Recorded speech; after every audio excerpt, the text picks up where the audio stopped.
All right, happy Labor Day, or I guess in this case, Labor Night, my friends. So sorry, I know we'd planned doing a kind of long, sort of not quite Super Bowl Sunday type thing, but a bunch of baseball today. So just internet, other things.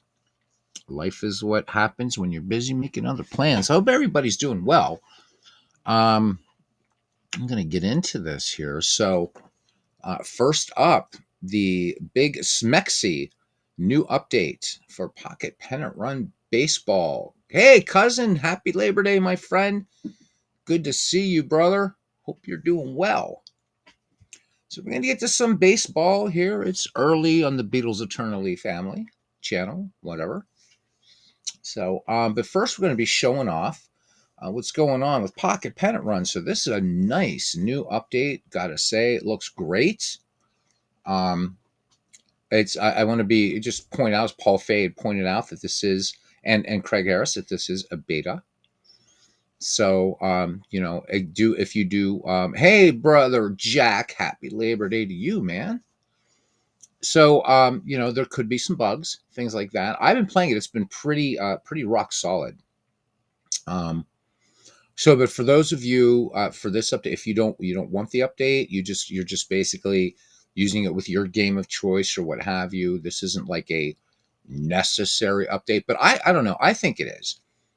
You can choose whether you want to install the player picks or anything, and I'm going to also show you the directory structure for that because there's a couple kind of nice things for those of you um, who play other games. Uh, I'll show you with the pictures. It's really cool. But and also we're going to be just taking it easy tonight, going slow, doing some comments. And cousin Ken said wrote a bunch of games and watched a few. Good baseball day.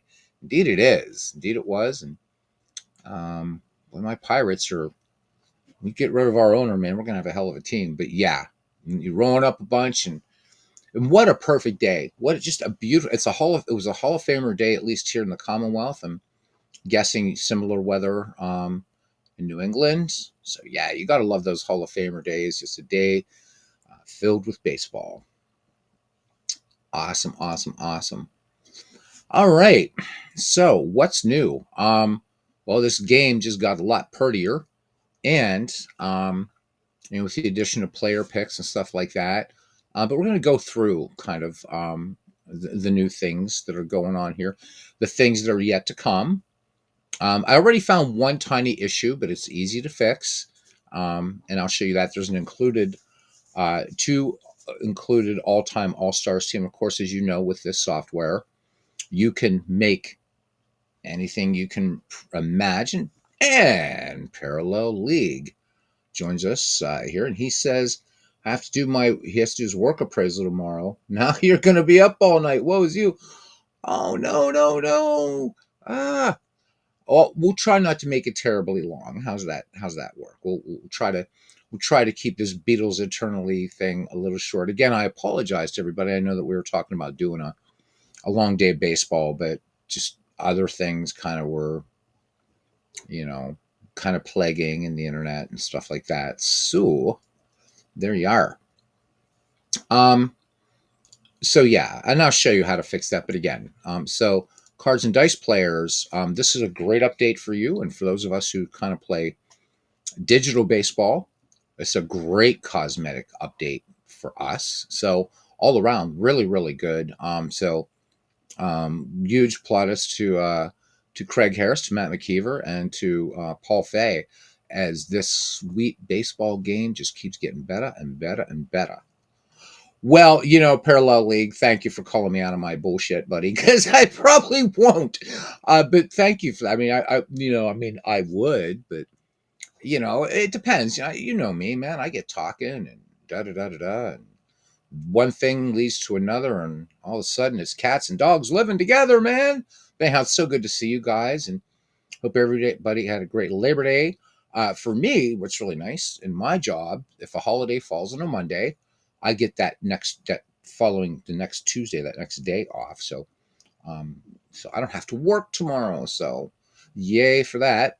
Of course, the depressing thing is this is the last Monday holiday until Memorial Day 2026. So trying to enjoy this because we're getting Christmas is on Thursday this year and whatever. Okay, anyhow, back to it.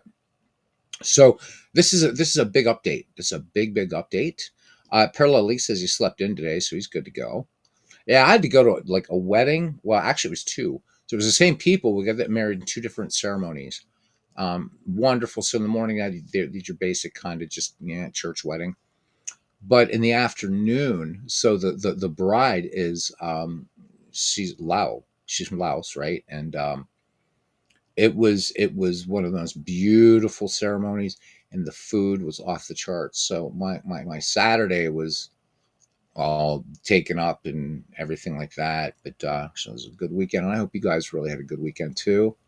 I really do. We're all blessed to be together here and hang out. We got 10 people saying Beatles. Start talking about Pocket Pennant Run. Who gives a shit about everything else? And you're right. All right. So I mean, there's nothing really new in terms of the of your opening menu, and that's good. That is good. That is good. That is good. Okay. So what we're going to do is we're just going to start down here with replaying a game from history, just so I can show you what's going on. So again, we're not seeing anything new yet, but we will in a second. Oh yes, we will. And we're just going to let the AI just find a game for us, something that might be interesting. Let's see, Cubs Reds 1950. Let's pick another. So again, this is a nice little thing for if you want to play one off. But again, not new. But you're going to see some cool things here pretty soon. Yes, you will. Yes, you will. All right. Let me just because I at least want to find a game that's kind of interesting. There we go. Dodgers and Cardinals, 1949. Both of these games in that day in 1949 look good. Okay. All right. So, again, there's all the ratings. So now a lot of people have been asking about the ratings when the minuses and pluses. Those are going to be coming later on this year. So hang in there. This is still using the A, B, C, D ratings, which I'm fine with those, but they're going to get more granular. There's going to be a lot more things happening. So this update also does not yet have the custom scheduler or anything like that. But that, again, is coming. I think Paul said that might be the next up. I think that's in the October update. So looking forward to that. But what is here is finally going to allow me to do that project of let's pick a game from history and just play it. So let's go ahead and play game day. And there we go. So here, what's been added? Well, so now there are 8 baseball games, the dice, I should say, that are right included with Pocket Pennant Run Baseball. So APBA, History Maker Baseball. A lot of folks out there play History Maker Baseball.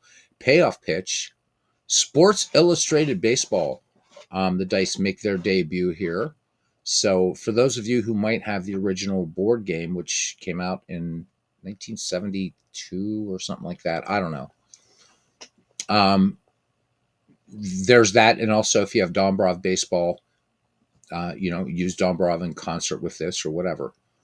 Of course, Baseball Classics, On Deck Baseball, Season Ticket Baseball, and Strat. But you can also create custom dice now for your game of choice. And remember, too, with Pocket Pennant Run Baseball, that if you don't want to roll any, you want to roll your own dice, roll your own bones. You don't have to use any of this then, but this is really nice. I think for on the go. If you got taking your device with you somewhere and you don't feel like loading in all your, like all your APA seasons or doing whatever. I think this is a great board game companion, much the same way the Digital Diamond Baseball is. So what kind of die type, right? So you can have here, as we can see, up to 7 dice. Okay. So we can pick our die type, and you can do special and then its color.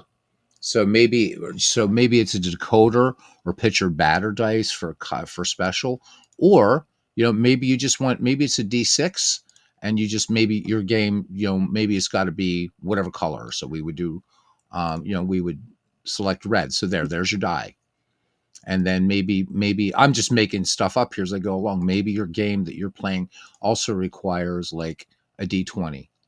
So you see how you can do this. So whatever baseball game you have, again, there's, that you want that decider die. Maybe there is a decider die. I don't know. Um, so you can, there it is. Let's put your decider die. So any game that you have, this you can now accommodate that in Pennant Run Baseball to have a dice roller. So really, really, really cool. And also, um, I'm just going to put this on PPR Advanced because that's the way I play it. Remember too that you can also play this game without using the board game, like the dice at all, right? So if we go up here and we go to change dice first, okay, you just go board game assistant, and there you go. Now you just roll. Now you just roll your own dice. Doesn't matter. So this game will play with any cards and any.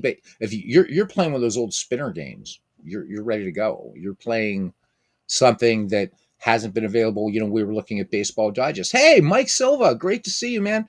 So I'm taking a minute here. Sorry, folks. I know you're here to hear about pocket, but this is a baseball night, man.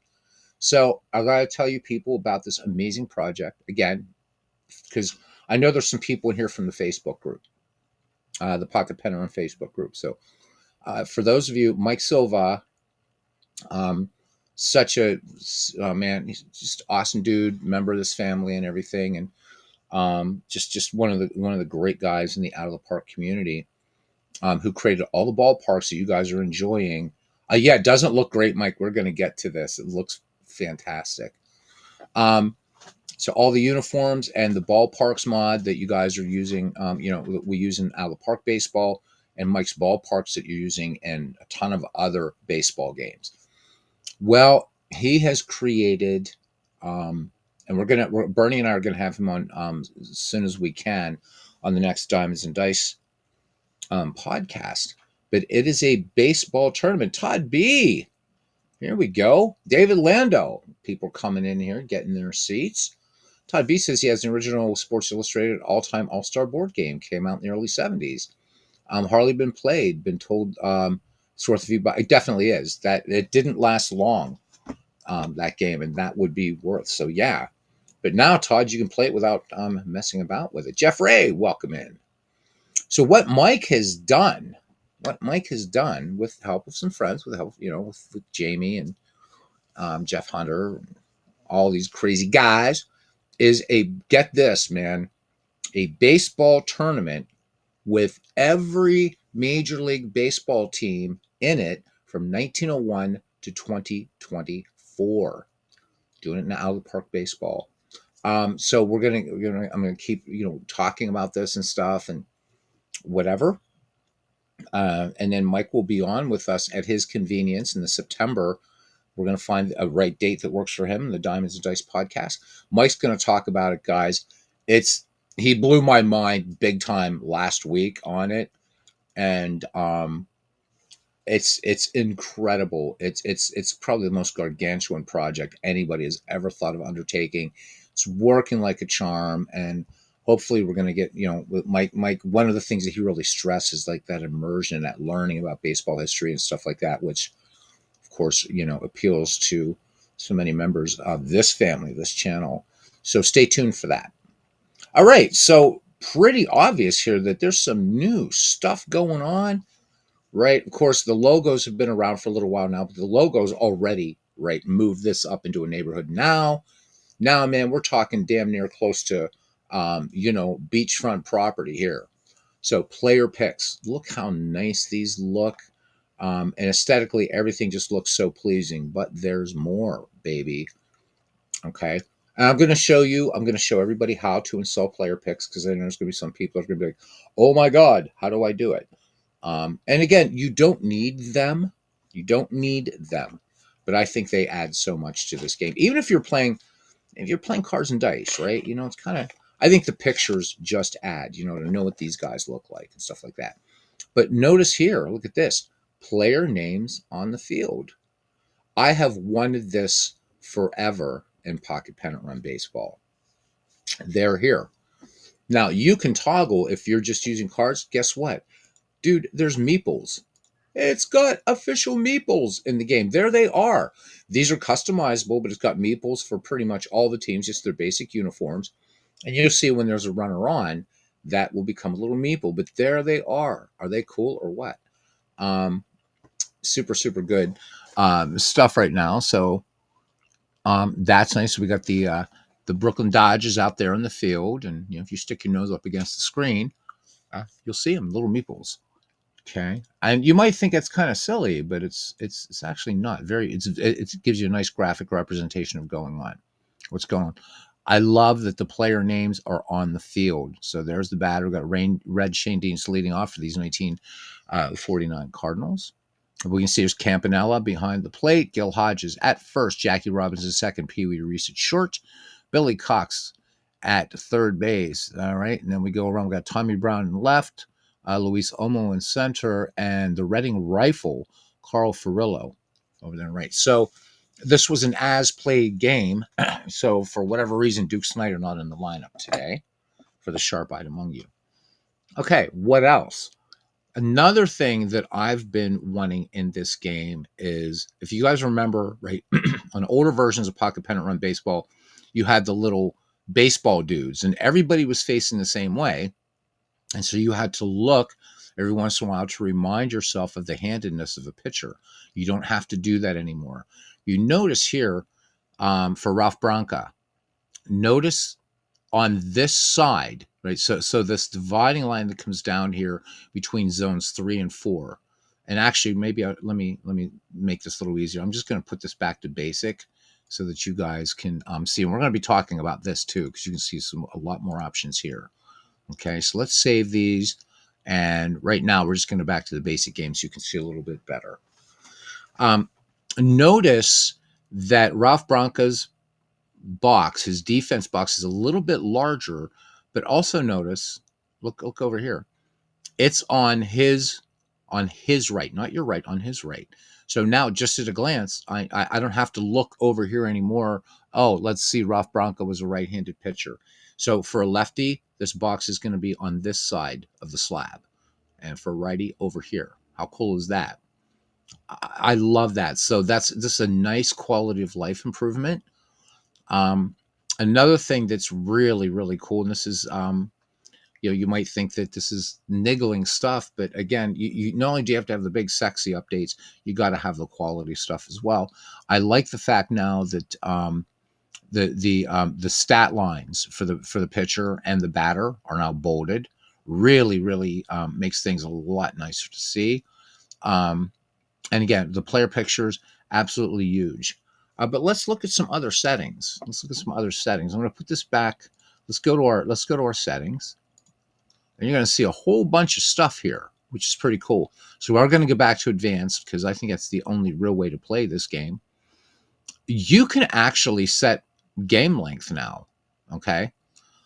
So for whatever reason you might want to do this, maybe you're doing a tournament. Maybe you just want to do a 7-inning thing. But right now you can choose between 7 innings, 9 innings, or just a number of innings that you want the game to go. All right. You can choose whether you want extra innings and to play them till that there's no tie, or the max extra innings. So this is pretty nice for if you're playing pre-night baseball. I really, really like this because if there were ties in the dead ball era, so I'd have to do is just click no, and then at the end of 9, if it's a tie, it's a tie. Jeffrey said Meeple is not silly to him, but I exclusively use Strat's cartoony stadium. So Meeples are cool, Jeff. Meeples are cool. Be one with the Meeple. So I really, really like this. Now, I don't know, and I'd have to ask Paul how, damn it, pardon me, how the mechanism works as far as if you are specifying how many extra innings there will be if there is a tie. But I just go default until there's no tie. Now, what is not? So games will end to tie and determine game length unless you select until no tie. Again, Japanese baseball still has ties because of the transport system. Dead ball baseball, 19th century baseball, still had ties because of darkness, things like that. We still see the occasional ties even in today's, baseball. So it's kind of nice to have this, I think. Um, I just leave everything at default. So we're just going to do this, and we're going to back to the game. The game flow pretty much is the same. Oh, I forgot to do one thing. Baby. I got to change the dice. So that's the other thing to remember. Just to change the dice is different than the player settings, but easy enough. So I want to, if I wanted to play this as an APA game, okay, there we go. There's the dice. Okay. Again, just so you guys can see what all the dice look like, and now you can make your own. You can make your own. There you go. There's History Maker Baseball. And it's so cool. And just having the custom dice option, I think, for cards and dice players, I think is something that you gotta love it, man. Gotta love it. Sports Illustrated. This one interests me. There they are. So they're the Sports Illustrated. So we're not going to play a game, but this die actually means something, and you'll see that these are not D6s that you use in Sports Illustrated Baseball. So you have it. These are special dice, and the only way to really play this before is if like Todd, you have the game, or you went on eBay and you bought blank dice and you made your own, which is easy enough to do. But it's kind of nice to have this here. So and you can actually find the rules and everything for Sports Illustrated Baseball out there on the interwebs. And in fact, if you have Dombrov Baseball, you have Sports Illustrated. That's what it is. So you get those rules however you get them. You now can play Sports Illustrated Baseball. And believe me, that game is really hard to find. And the edition Todd has is pretty it's pretty rare too. So whether knowingly or not, Craig has actually included another baseball game. So now we have a couple options for Sports Illustrated Baseball, which is really, really nice. So if you play it, or if you've wanted to play it, you got it. On Deck Baseball, I don't know anything about On Deck Baseball, but there are the dice for On Deck Baseball. And then I don't think we have to show everything. There's Baseball Classics. Season Ticket Baseball. I know a lot of people play Season Ticket Baseball. There they are. And then we'll just do one more here. No, I mean, you guys get the idea. They're all here, right? So let's just go back to Advanced. Okay. So now we're back, and this is now Pocket Pennant Run. But again, you don't even have to do, the only thing that you have to do in this game, as far as if you don't, in other words, you can have no dice up here. You can have any dice you want, but you can play any game. So you can think of this software as a research tool, as a game in its own right, or as a board game assistant or board game companion. So it does a lot. And of course, a database that dwarfs out of the park baseball. This is the biggest database for a baseball game that I know of is right here. And I think that's a big selling point considering that the software is free. All right. Game flow is still the same way. So I'm not going to do a game tutorial. Those of you who are here and are new in the Facebook group and you just got the, maybe you've just gotten Pocket Pennant Run Baseball and whatever. Paul Fay's, great. He's the stress tester on this thing, and he really puts it through its paces.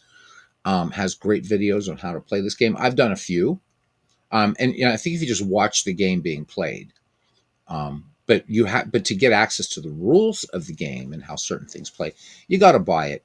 It's, I believe, $14.99 still for the PDF version, or $24.99 for the physical version, and that gets you access to this, the Pocket Pennant Run Manager, which is with free updates forever and mega huge. Database over 316,000 players, over 196,000 as played games in it, 220,000 saved lineups. There's 8 databases in this game, so have at it. Are the sillies, are the what? Are the what? Here, I have a question. If you mean are the devs here? No, I don't see Craig. I don't see Paul, and Matt's only stopped in here like once or twice. So I don't know if I can answer your question or not, Clinton, but you can give it a go. So I probably should show you guys the directory structure and show you something really fun about the pictures too, which is I think nice because let's face it, most of us play more than one baseball game, and I don't care whether you play digital baseball or you play cards and dice baseball. All right, so let me show you something that I think is super, super, super cool. Let me just find it because everybody loves baseball picks, man. They love them, right? So I'm gonna drag my file explorer over here so you guys can look at this. So in Out of the Park baseball, um, oh how silly! Hey Greg, how you doing? Greg Gorecki here with us. Can I attach my stash of baseball photos to the PPR files and use them? I only have over 34,000. Yeah, you can. Now I just got to make sure I think that you're using the same, just the same format, and I think it is the same format as Action PC or whatever. So yeah. So, they only have a few right now. Still working on getting the dead ball players and stuff, but I mean, we already have these pictures, guys. So easy. But look at this. So these are broken down by year. Pretty cool. So let's say you're doing a 1977 replay. It will just call from the 1977, but in your game of choice, you could just here's everybody that played. Here's the players for 1977. How about that? Pretty cool stuff, I think. So the only other game that had these, of course, you have to do it manually in Action PC Baseball, but the only other game that really kind of compartmentalized these was strategy baseball. That one of the freeware games that we have available in the Ned McGreevy Discord. Split them up by decades. So these are categorized now by year. So earlier years they're still working on. Don't have them all yet. But I think the most important dead ball season is in here, 1908. There it is. So that's another nice little thing. Yeah. So basically what you're doing here with, you can see all these subdirectories. So let's go to dice so you guys can see. There are the dice that come with the game, but also these are what you're going to customize from. Okay. Yeah, definitely. Oh yeah, and I mean I do too, but I'm sure they would. Greg says he's doing fine. Todd B says there are free seasons of SI baseball over Tabletop Sports under download. There you go. You do that, get the rules, and guess what? You can play it right on here, right on Pocket Pennant Run Baseball.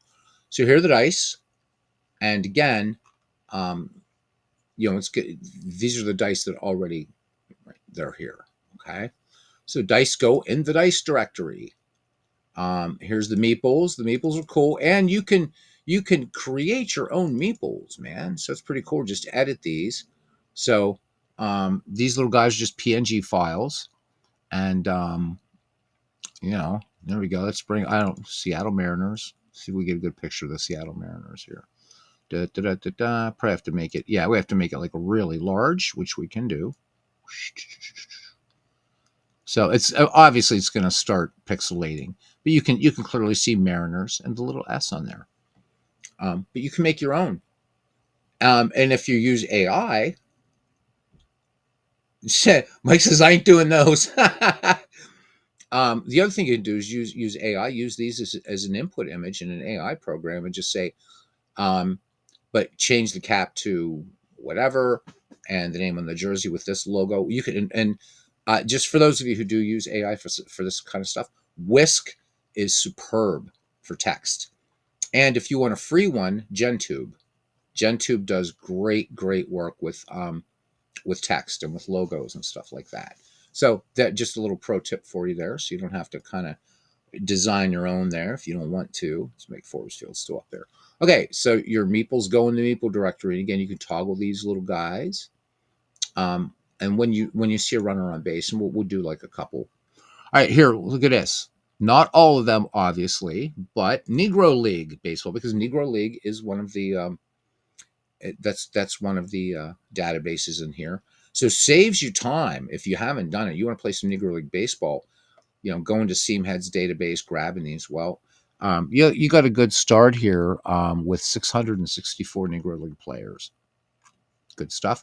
So the game's going to call these from the proper folders. Basically, when you unzip, you just put everything in this artwork, in your PPR directory, and it's going to know where to put them.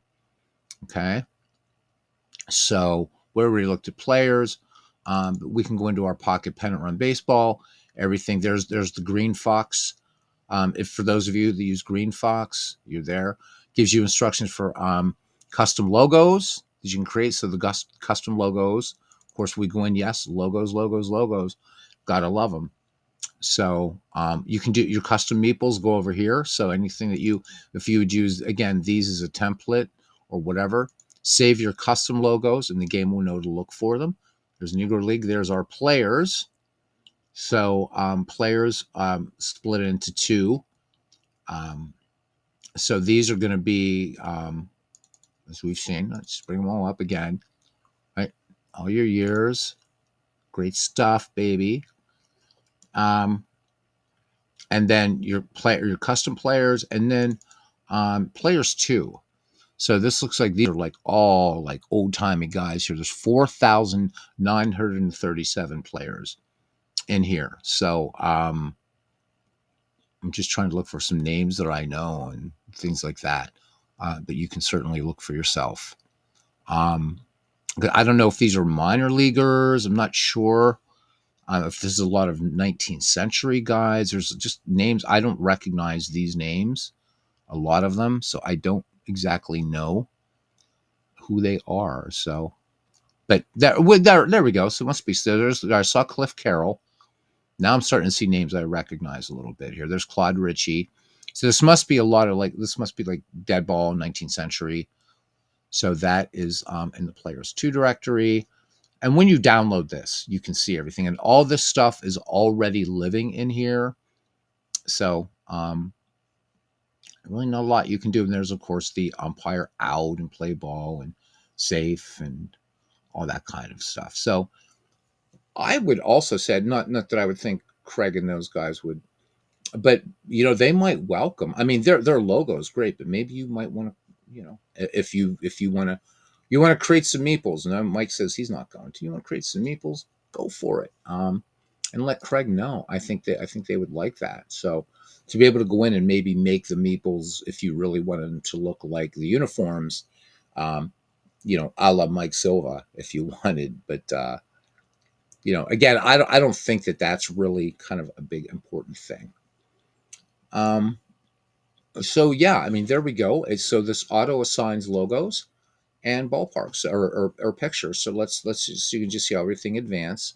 And again, I really like this now, picture handedness. Okay, so here's Shane Dean. So let's roll the dice, baby. And I forgot to put this on white. Okay, so we have us arrange play at short.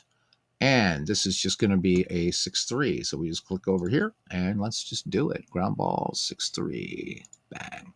One out, batter up. The only thing you really have to do is just click the batter up button if you're using this as a board game companion. Cards are already loaded in, as you can see. And here is the pitch from Ralph Branca. And this one is going to be a left-right. So again, this is so nice because I could just see this is righty-righty. So on a left-right, this is going to be a 9. And this is just going to be a fly to left. Because there ain't nobody on the tag, right? Boom. There we go. So 2 outs. Brings up Stan, the man usual. All right. Bronk appears in, has the sign from Roy Campanella. And let me change this to white dice first on the red die because the black just doesn't quite work well. There we go. You guys remember any old time copy protection? Remember the black text on the red paper? Remember that stuff? So you couldn't photocopy it. All right, let me see. This is a off the batter die 3, and this is a fly out to Luis Olmo to end the inning. That is it. So I'd love being able to actually say, instead of fly out to center fielder, you can see who it goes to. Of course, the other things that still remained in this game is you can reposition fielders and stuff like that. So quickly, there you go. And you can see everything is over here. We see obviously we have Max Lanier. So actually got to let them know. I just found the first kind of mess up here. So Max Lanier, notice his handedness. So Paul, if you're listening, you catch this later. I just found the first, and again, it's a beta. So Lanier, according to this, is a left-hander, but his handedness is on the right. So there was a mistake either here or there. You guys might want to look into that. And David Baseball Demos says, "Hey Beatles, I feel fine. That counts. That definitely counts." Aaron Reed, welcome in. Ken has daguerreotype folders. Rocky Nelson, AAA legend, says Greg Arecki. All right, so I found a little. So there is a little error right there. That's not a game breaker, obviously. So there you go, guys. I think this game. Again, if you have an earlier version of it pre-Jasper, so we're up to now Betty is the code name for this one. And if you see what this game used to look like to what it looks like now and how it plays, fantastic work, and there's more stuff to come. So let's jump out of this game. We're just going to call the game. We're just going to call it. We can call the game, and we can pick the reason why. So we're just going to put that managers were tired or something thingy, and there we go. And game's over. Okay, and game's over. There we go. All right. And of course, score sheet. You can export everything as a PDF file. Put in all your results. Again, nothing new there. I'm not going to save this to a box score replay. But now, of course, again, as always, this really, really nice looking box score, which we only did 3 batters, but there you go. All right. Now, another easy to fix mistake, which I will show you.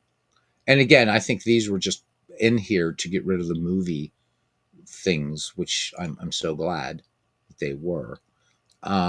So if we go up here to create real or fictional teams, this comes with National League and American League all-time All-Stars. And the problem was when you look into this at first blush, having real big issues with EVM-UX. It's all user rater operator error, I'm sure, says David. David, if there's anything I can do to help, let me know. And certainly if we can lasso Dwayne Martz, he's really good at this. He got me around a few things. Rocky Nelson indeed won a World Series with Pittsburgh Pirates in 1960. I'm really getting used to EVM-UX, and I like it, David. Now, I haven't done things like setting up a camera, but I know it's pretty easy in this game. And then doing the banners, doing the tickers, and sharing other media. You can add music to this. A lot to it. It's asking me to use OBS or XSplit. It shouldn't, because I don't have OBS and I don't have XSplit. So are you talking about for using your camera? Is that what you're doing? If it's that, because I don't use a webcam right now, but it shouldn't. It shouldn't, because like I just disable my webcam except for the sound, like for mic. So it's never asked me for that. Paul, welcome in. I found a little glitch. It wasn't a game-breaking bug. I didn't know you were coming in. So just go back a couple of minutes. You'll see Max Lanier, because I was talking about how awesome this now, showing the pictured hand in this. So yeah, she's trying to record the screen. Yeah, I've never done that. Wow, David, I'm gonna have to see if I can figure that out, or let's Let's hope maybe Dwayne will catch this after the fact and can let us know. Using the free version might be well, and but I still think it has everything enabled for you to at least try it. Um, what I could do is try to do what you're doing and see if it's asking you for a source, but this should be already contained, self-contained. So, Paul, yeah, I was doing 1949 Dodgers and Cardinals, just showing off what the game is basically looking like now, and showing all the settings, the dice customizer, and things like that. And so, it's showing Max Lanier as a lefty, but his handedness on the graphic on the field is on the right hand side, making him a righty. Um, the other issue I was about to show here is on the all-time All-Star teams on the National League.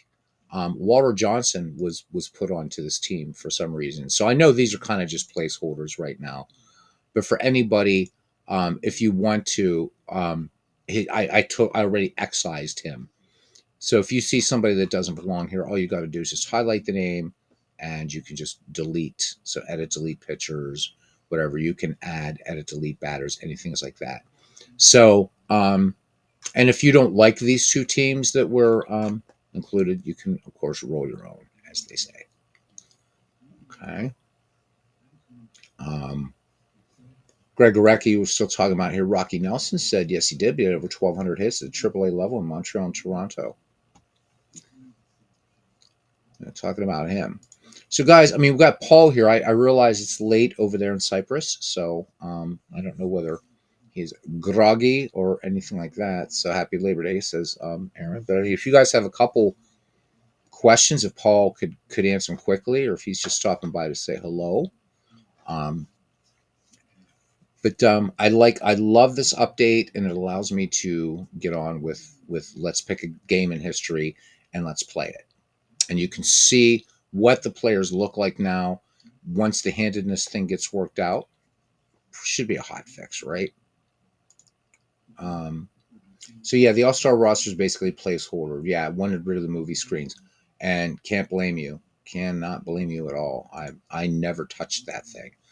So and these are fun. And guys, if anything, I think it's a happy accident or whatever, maybe divine intervention that was gone. And Craig, we get it was cute, but yeah. What's nice about here is you can experiment if you want to really get into just messing around with the databases, but you kind of don't want to create full teams, and you're maybe seeing some players or not seeing some players in this National League squad that you believe should be here. Like for me, I'm not seeing his absence is conspicuous. And this is not a game bug, dude. This is a way for you guys to play around. Grover, Cleveland, Alexander definitely needs to be on here. So I would take Randy Johnson either off of here or off the American League, and I put in Grover, Cleveland, Alexander. Very easy to do, to make your own teams, to do whatever. So there is that as well. Okay.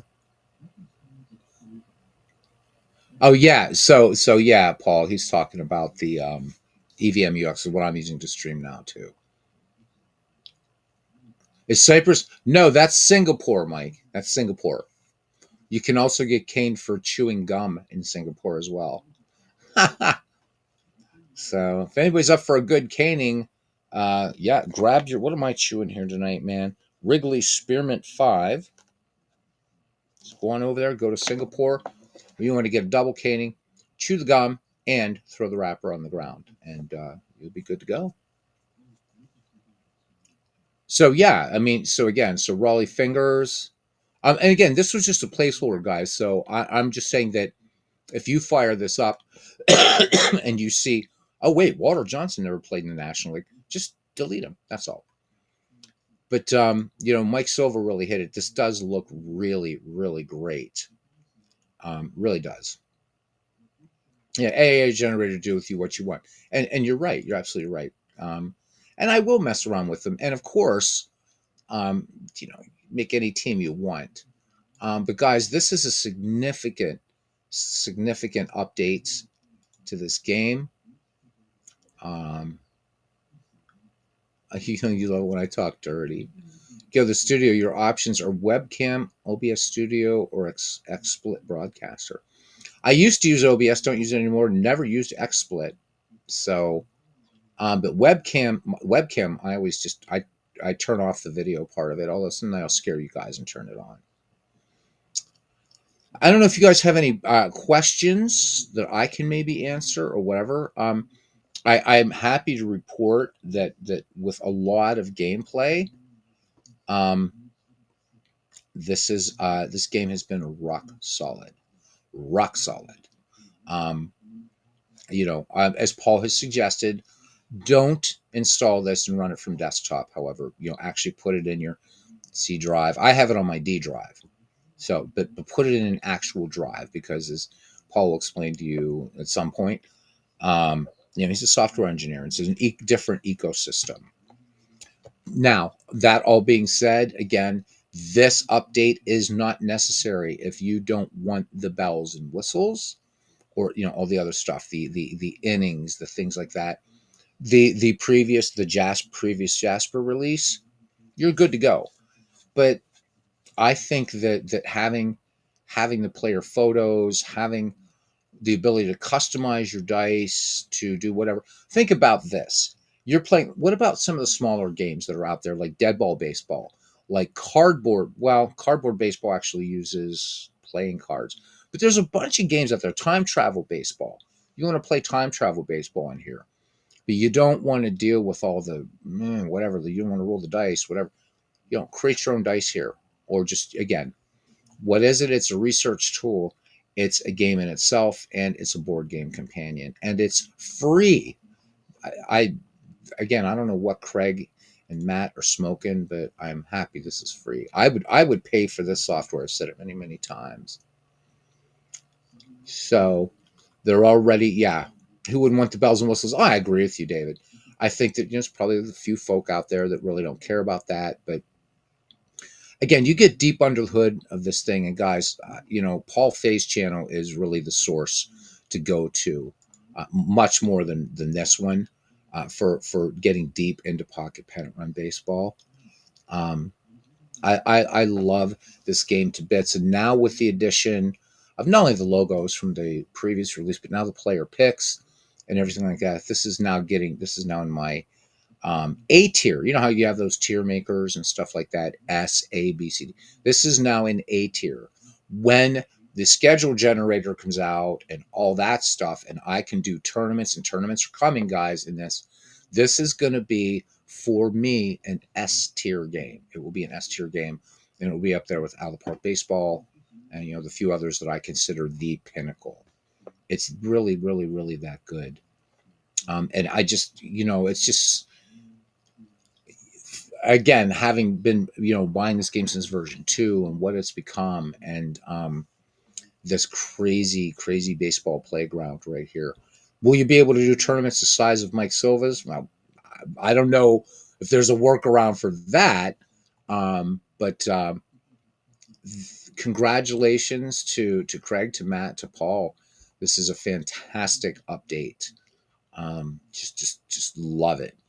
Let's pick just a game from history. Anybody got one? I don't know. Let's pick a Red Sox game, maybe. I don't know. 19. I'm going to do it. 1975. Let's do 1975, and let's just load the season schedule for 1975. And let's just find a game. We'll play a couple innings here. All right. Just a couple. Let's do Phillies Mets. Let's do Phillies and Mets. Okay. Again, remember too, just I always do this reminder every time I do Pocket Pennant Run Baseball. You can, of course, just sim a game if you want. Really, really important. What's nice about this is this will compile stats provided you do a full sim of the game that you're not going to play. If you just do quick play, it's going to give you a score based on all kinds of things that the game talks about. But if you wanted to track statistics, and who wouldn't, make sure to turn that on. Okay. Another thing to be very, very clear is that while the dice are included in the game, and you can create your own dice, please understand that they're not breaking any sort of laws here, or infringing any copyright. So it's not like APA and Strat and all those games are included in this. Those are there to be as part of a, if you want to roll up the dice in your favorite game and stuff like that, they're there for that. Sometimes you just don't feel like rolling the bones. You just go through and you're batter up, and if you're an APA player, you've already got all the numbers memorized. Wherever you're Strat player, you're basically just moving through your cards, and I think this is really nice. You can also manually enter all your results. Okay. But we're not going to run a box score sim on this. You can also manually enter whatever you want. You can use this thing to just generate score sheets if you want, including maybe if you just don't want to, I don't know. Does anybody even keep score by hand at baseball games anymore? Everybody has apps now, but if you wanted to keep, you're going to a baseball game, use this to print score sheets, man. Whatever, pre-filled lineups, whatever. Okay, let's go to print play game. And since we're in 1975, again, here's where you can order your lineups, change your pitcher fatigue, stuff like that. Export to Green Fox, which is super cool, by the way.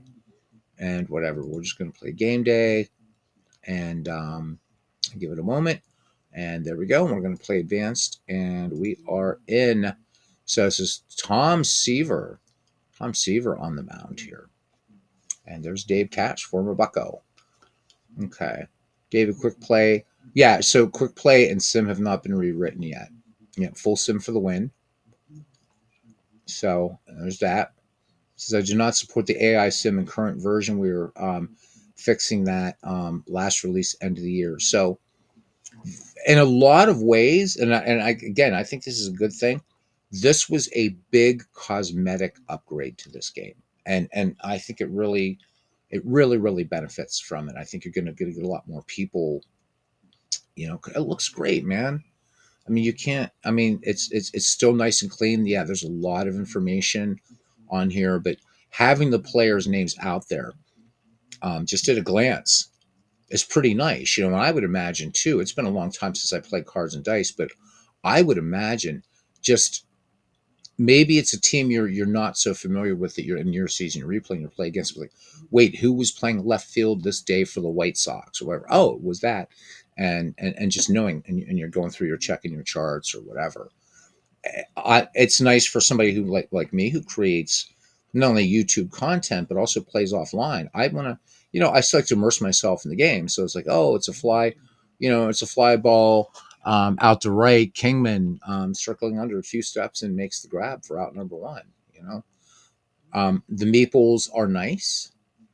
Again, the older quality of life and major improvements this game, of course, the ratings, the color ratings, the ability to again switch around your that's been for a while repositioning fielders, but these player pictures add a whole new dimension. So David Baseball Demo says that he's old school. He uses mortar and pestle when he keeps score.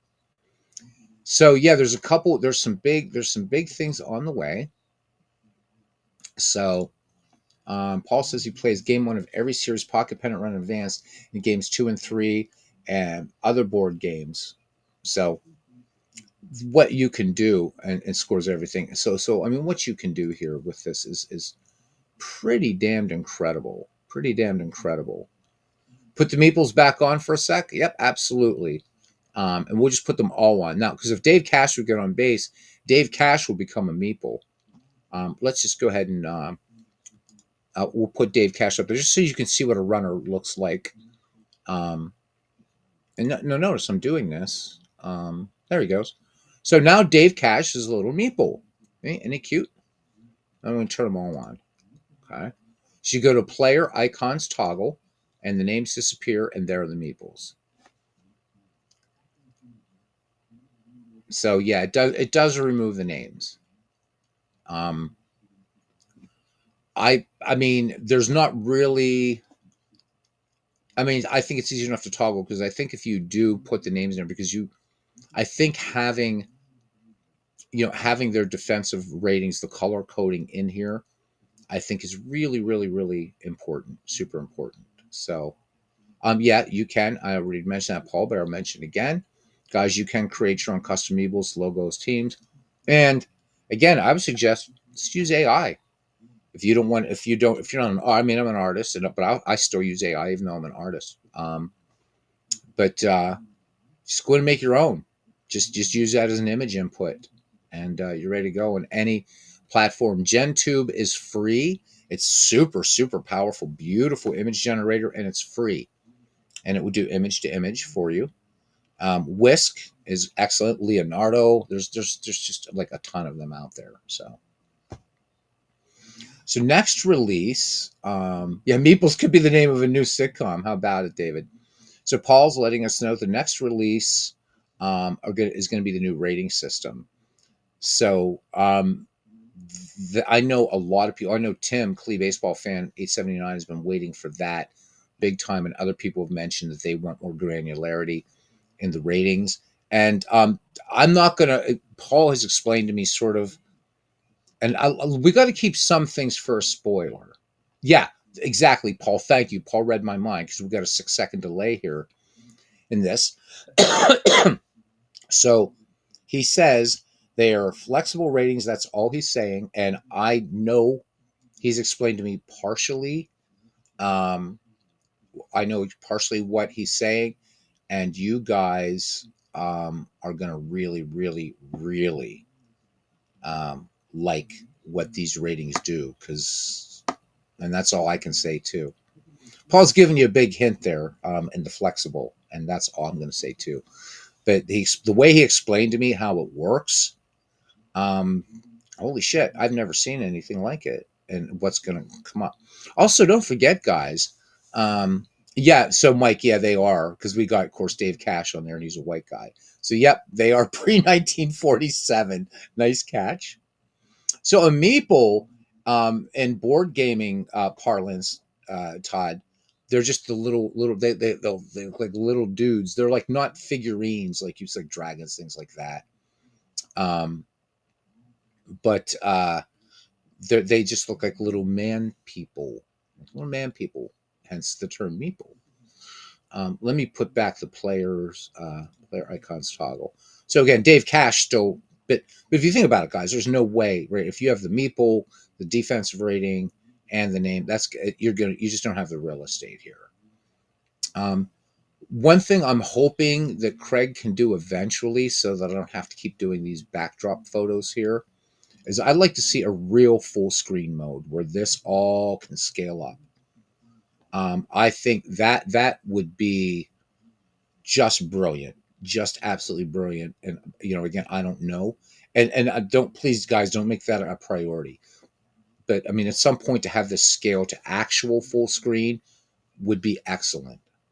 But that being said, it's very playable like this, and I move it over onto a larger. This is on a 17-inch monitor, but I've got a larger monitor off to my right that I use for looking at chat and whatever, and it looks just fine.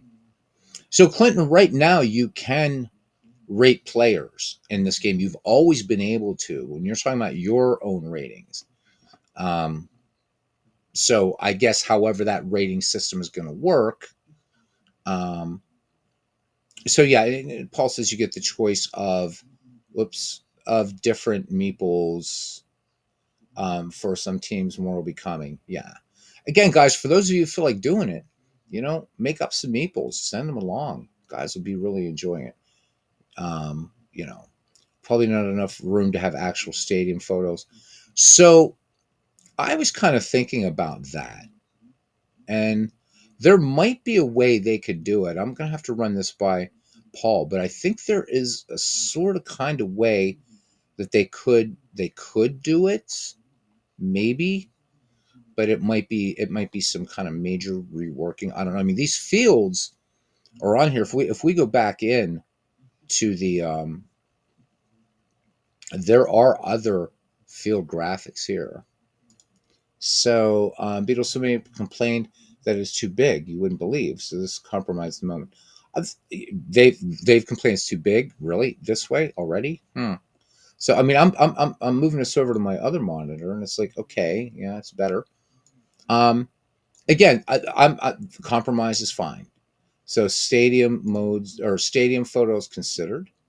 I think that would be nice. Again, I would say as an end user, Paul, that you guys, I'm hoping you guys would just stay, stay on your with the development schedule, because I think that player rating system, the for tournaments, things like the custom schedule creator is going to really open up.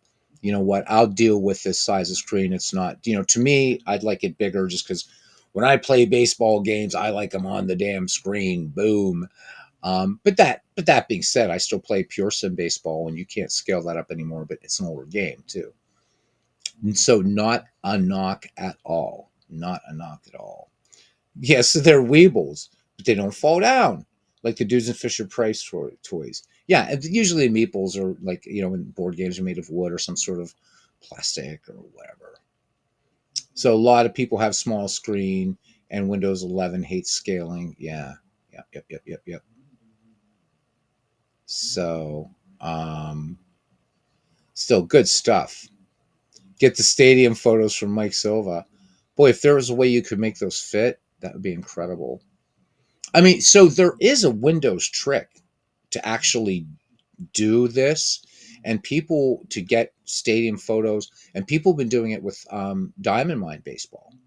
So there is a trick that you can do to actually do that, but there's the real estate considerations right now would be kind of, I don't know how that would work out. So let's wait and see what the three wizards maybe have up their sleeves for something down the line. So he says there. Paul says that they're already arguing about the ratings. That's nice. That's nice. Well, I mean, that's makes it an official project, and that's really good. Um, so what else we got here? Well, it says I use spooky windows and have all your fields show. Yeah, so that's the trick is spooky windows, and it's kind of a neat trick. I still like the old. I kind of like the aesthetic that Diamond Mind already has, but for this, just how things are starting to look, would I love to see, kind of more of a Forbes Field in there, or Three Rivers or Fenway Park? Of course I would. But to me, this game's now A tier, and it's going to be S tier by the end of the year, with the new ratings. And I won't say a damn thing about the ratings. But guys, buy the game now. It is beta, so you expect a few little weird intricacies. But as far as game stopping bugs, anything like that, it's yeah. So what Spooky Windows basically is, you guys can find it out there. It's real simple. It's easy to do. For tutorials and stuff, it makes Pocket Pennant Run transparent, and then you just kind of superimpose the ballpark over it. Same thing that people are doing in um,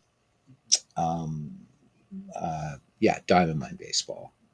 So I mean, the only thing that's left would be to actually play the game or whatever. But there's not really. I mean, we've shown a lot. This is a significant update, and when it was first teased about player photos, because remember back at one time there wasn't even like these logos, and that was already beautiful. But this is looking like it is. It's a professional project, um, and just buy it, guys. If you don't have it, there's 17, but we hit like 22, 23, whatever tonight.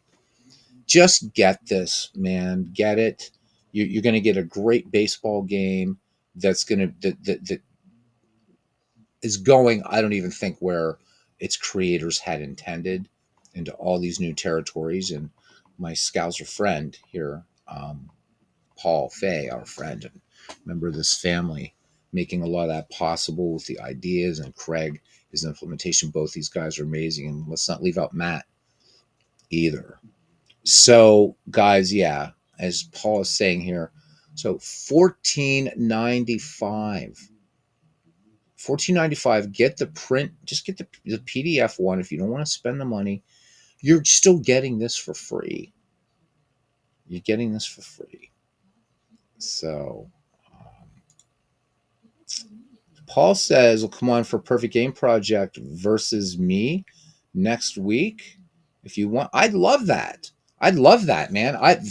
Paul, absolutely. Let's do it. Let's set up a time. In the coming week, we can do that next week. I think it was fun. Your brain is a very scary place. I believe that. I mean, you are from Liverpool, so you guys are crazy creative and fun over there. Let's face it. In Liverpool, my favorite bands from there. You're from there. Um, Two of my favorite writers are from Liverpool: Brian Jacques, who wrote the great fantasy series Redwall, and Clive Barker. So all you Liverpudlians, man, I love you guys. You guys are awesome. So, so that's it with this. We're gonna play a game out of something. I don't know what, but truth be told, we're gonna be playing a lot more of this. But so unlike baseball, David baseball demos, all the guys, and like Robert, you guys like rolling dice. You guys feel really comfortable doing dice games and calling them, and to me, it feels really, really bizarre. So I've got to kind of think, okay, well, if you guys are doing it, I'm kind of doing the same thing. So we'll be doing some pocket pennant run games, but the idea of this was to show you guys the updates, how good it looks. The innings thing is really, really cool. Getting closer and closer to really good 19th century and dead ball simulation as well, which I realize for most of you is not a big deal, but for some of us, for Clinton Parks, for Ken Castro, for myself, um, being able to have a game that plays 19th century and dead ball baseball. So, Paul, I do. Oh, you got to feed animals? I will send you a message with a question that I have, because there's something Action PC Baseball does that I just wonder would be possible in this game as well. But I will message you about that. Thank you, Paul. Says the channel is biz. He's playing 19th century. Well, again, you got to go feed your animals and stuff. I don't want to keep you with this question. I'll send it to you in a direct message on the old Facebook Magic platform. Because I don't want to ask this question out there because I don't want people to get excited in case it's something that can't be done. All right. All right. Cool. All right, Paul. Thank you for stopping in. Thank you for stopping in. Always great to see Paul. And guys, don't forget, if you're enjoying Pocket Pennant Run Baseball, and if you're not, well, I don't know what you're smoking. Because bye. Cheers, mate. You fancy a jam butty? He fancies a bacon butty. Maybe the animals want a bit of a bacon butty. Is that Paul has not received a penny for the incredibly hard work that he's done. And that incredible hard work allows Craig Harris to stay on the coding and allows Craig and Matt to keep going on the other development things they have to do. A lot of the additions to this splendid software that you're seeing before your eyes are thanks to Paul Fay. So he deserves huge kudos for what to me is a splendid game. So do a quick recap as we back out of this game. Player names are now in the field. You can also customize. You can switch these to meeples. We got Dave Cash who's hanging out here, and just because he wants to, we're just going to go ahead and we're gonna let him steal, pretending we're using the board game assistant, and just because Dave Cash he's saying, dude, I've been like sitting there forever. So there we go. Check out Paul Fay's channel. Learn what I just did there, because you notice I didn't even roll the dice. So anyhow, now Dave Cash is on second, what have you. Player names on the field. You also have the little meeples that are customizable. Pitcher handedness. Now we may or may not have a little glitch in that one. We'll have to see. I don't think I have to see. I don't know who the other pitcher is in this game. But it now will show you the pitcher handedness. You don't have to keep looking over here. But I've got a play test. I didn't notice that until I saw Max Lanier. So it's either the database was wrong or this was wrong. And I think this would be wrong. So there's that. Let's back out of it. But before that, remember, if you want to You can, so the change dice has to do with these games right here. So these dice sets for these 8 baseball games are included, ready to rock and roll. You can also create your own custom dice set. And notice I'm still in the game when I'm doing this. So up here you select the dice and the color. And so, so you can choose a D6, D10, D12, D20, or special dice. So special die is going to be a pitcher batter die for some games that require that. Decider dies like History Maker Baseball, or else just, right? So then you do that, and you can pick your dice color. Right now, you can customize up to 7 dice. I don't think, hey, D. Scott Howard, welcome in. Happy Labor Day to you out there on the Pacific Northwest. My Buccos and your Dodgers are going to be locking up here. I think starting tomorrow, is it? Yeah. So I don't know if there are any baseball games out there that use more than 7 dice. So you can now roll your own. Bad pun. Okay. And yeah. So we're going back to advanced here. Yeah. Okay. The other thing that you can do here, we have new options in the game. So those you go to settings. So that's the only thing that might confuse a few people. Change dice has to do with what you're seeing down here. The settings have to do with the main game that you're playing here. So again, you can choose normal, choose advanced for pitching. I would suggest, again, if you're playing Pocket Pennant Run Baseball, put it on normal for both for just a game or two. But then play advanced. And I'll tell you what, guys, this is the yeah, we've been playing pretty tough lately, man. So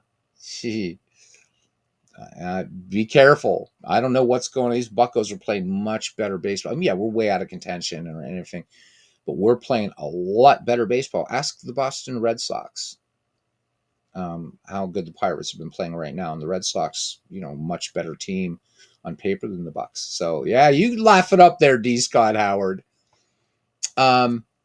So then once you learn to play the game, this is the only digital baseball game that I play that I actually will turn on the pitcher warm up rule. Because I love the way it works. The other games, I don't like it. It feels like I'm kind of like, oh, geez, I forgot to check that or whatever. The way pitcher warming up works fantastic in this game. And as far as the fielding, right, then you're going to get the range plays and things that you want like that. Things like that. So you definitely should play this game advanced. That is the best way to play this game. You can choose game length, which is really, really interesting. You can play 7 innings. So if you're playing your softball league or something, or whatever games are 7 innings out there, of course, the 9-inning games, you could play just any number of innings that you want in a game. Extra innings. This is really, really cool. So you can choose to have no extra innings in this game. So where does that come in? 19th century and dead ball baseball. Okay. But you can say yes. And then if you've chosen yes, you're going to play until, like you do in baseball, until the tie is gone. Or what are the maximum extra innings that you can choose? So you can right now choose 1, 2, 3, 5, 7, and 9.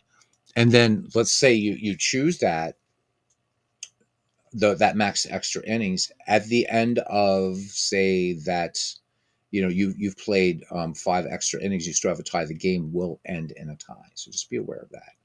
Okay, if you do that, I leave this where it is unless I'm playing 19th century. Depends. I'm not so slavish in terms of if I do a season replay, whether, okay, if this game was rained out in 1906, well, I'm going to put it on no, because then it could be rained out here. So that's kind of like season taste, whatever you want. Okay. And it saves your setting, and then changing the dice color. You guys already know all that stuff. I've already shown you the directory structure. I want to try to keep this short. I'm actually going to just want to keep this short. So at this point, anybody watching, go back, look at what the directory structure look like, where the pictures go. Again, all the pictures are broken down by year. So for those of you who, in addition to this game, play games like Action PC, Out of the Park, Digital Diamond, or anything that uses this particular format. Um, first name underbar last name. So these photos are not going to work with Diamond Mine Baseball, but that's fine. Um, but if you're doing a replay and it's a 1960, well, and you don't want to slog through, you can just how you can do it in Action PC Baseball. You can create that subdirectory and stuff like that. So, and a nice little nod there, and I'm sure that's for the game's purposes. But now you've got player photos of everybody by year in this game. Logos are in there. Everything is customizable, guys. So I should remind you that you can create your own logos. So let's say that you were doing something like Ended McGreevy League, hint, hint, coming up soon, um, or you're doing Fields of Dreams League, like Mike and David and those guys are doing. Great league, by the way. They're in postseason. Um, Create your own logos. They will show up here. The meeples. You probably even make little thin meeple guys, whatever. I don't know. Post 1947 meeples. Do them up. Everything is pretty much customizable now, and with the dice in here, there's now the next thing's going to be ratings. So the pretty stuff is in. So ratings coming up, and again, I am not going to I know a bit of what Paul's talking about and what's coming, and you guys are going to be really excited. And also, don't forget, in Pocket Pennant Run Baseball, let's say you're doing the 1941 season, or any season where somebody had a long hitting streak. Well, remember, you can always boost and slump players in this game too. So there's a mechanism in the game that if you're going along in your season replay, think about this, right? So let's say you're doing 1941 and you got DiMaggio, and you want to say, okay, I wonder how long can I, right? Because all the other baseball games, out of the park baseball, right? Out of the park baseball is going to say, yeah, this guy's been, he's had a hot bat lately and stuff like that. But with this game, what's really unique about it is you can boost that player. You got a player that's slumping. Well, realistically, keep him in that slump. Well, that hitting streak can end, right? Even if you boosted the player, that doesn't mean he's going to hit safely in that next game. So, DiMaggio might be at, let's say game number 38 now in his consecutive game hitting streak, and you're playing 1941, right? But next game you could boost him, and then he's that streak could end. But it's nice in a way that it does have a streak and slump mechanism built into it, so that if you want to simulate that, I think it's really really cool, and it gives that little bump. Because I've never seen a baseball game that will sort of look. I mean, I've seen streak ratings in games, and I think Action PC and Out of the Park have those sort of ratings. But to be able to single out players and slump them and boost them is something, as far as I know, is completely unique to Pocket Pennant Run Baseball. I don't know what else I can mention about this, except to say that we have so many amazing choices as far as playing board game assistants, as far as playing just baseball games in general, simming this game that we all love. And this game, whether you choose to buy this in the print and play format, or you want to spend a few extra bucks, and you oughta, and get the physical version of the game. You got a nice baseball game that literally fits in the palm of your hand, and you also get forever updates to this absolutely massive, crazy, all singing, all dancing game, research tool, and board game assistant. I know I sound like a shill for them, and if that is, so be it. It's an excellent game, and it plays. If you don't want all the player picks, and you have Pocket Pennant Run right now, and you don't care about player pictures or any of that stuff, you don't need this update. You're fine, and you probably won't need the updates as far as player ratings and stuff going forward, because I think really the mechanism now is in place to where you could always use this as a board game companion with any cards and dice game you were playing But now you can also customize dice if you don't feel like getting out the however many dice some of these games use is pretty crazy. Um, it's in here, and now moving forward to be able to create tournaments, to be able to when you're creating your custom teams right now, if you were doing a, let's say, an all-time greats franchise league, you would have to use an external schedule generator stuff. So that's coming here, and a lot more to come in this game. But I mean, she's a beaut. She's a beaut. So that's it for that. So anybody watching that, this is where I switched from Pocket Pennant Run to something else. So for those of you not interested in the something else, we're going to go to a different game. Thank you for coming in. And I'm going to turn off screen share just for a second, just so I can turn on sound so we can get into another baseball game. So this ends the Pocket Pennant Run portion of our broadcast with the official lighting of the stogie. All right. So we're going to start, I think, tonight with round 2 of our. Now, next to Mike's tournament, it is nothing. It is nothing. We're going to be jumping into out of the park baseball. So let's jump out of Pocket Pennant Run. Lee Forbes filled up there. There's Dwayne Martz. Dwayne, David Baseball Demos, man. I don't know if he's still here, but if you want to reach out to him, he's having some EVMUX issues. Maybe you could help him out, because I'm not that good at it yet, and I really couldn't answer the question he had. Late night chinwag, he says, is David Lando as he goes to bed. It is kind of late night. I know for most of you guys have to work tomorrow. I'm off, so I'm like up here. Let me let's bring up Steam, because I've been busy with Steam lately too. As you can see, new games. Anyhow, there we go. Park 26. That's what we want. Get Dwayne on Chinwag. I've been trying to get Dwayne on Chinwag forever and ever. He won't come on. I don't think Dwayne likes me anymore. Come on, Dwayne. All right, let me turn off screen share and turn it back on again. Look, there's my little tiger guy. You can't see him, but there you go. All right, and audio and share and hide. There we go. Now let's add this to the scene, and now we're back in. We are back and ready to rock and roll. Dwayne, if you want to come on, that'd be nice. Labor Day all-nighter, says David. Labor Day all-nighter. So this tournament is, there was an article where AP writers were selecting what they felt was each franchise's best team in baseball history, and this was published on the Boston.com website. So it's very, very, very easy to find. So this is not a Mike Silva every team in baseball history thing, which again is going to be coming up on the channel. But we gotta continue on with this. So let's load a game, and there we go. Boop. And okay.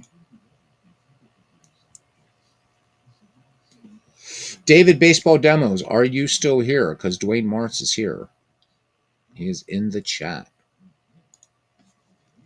And La Familia.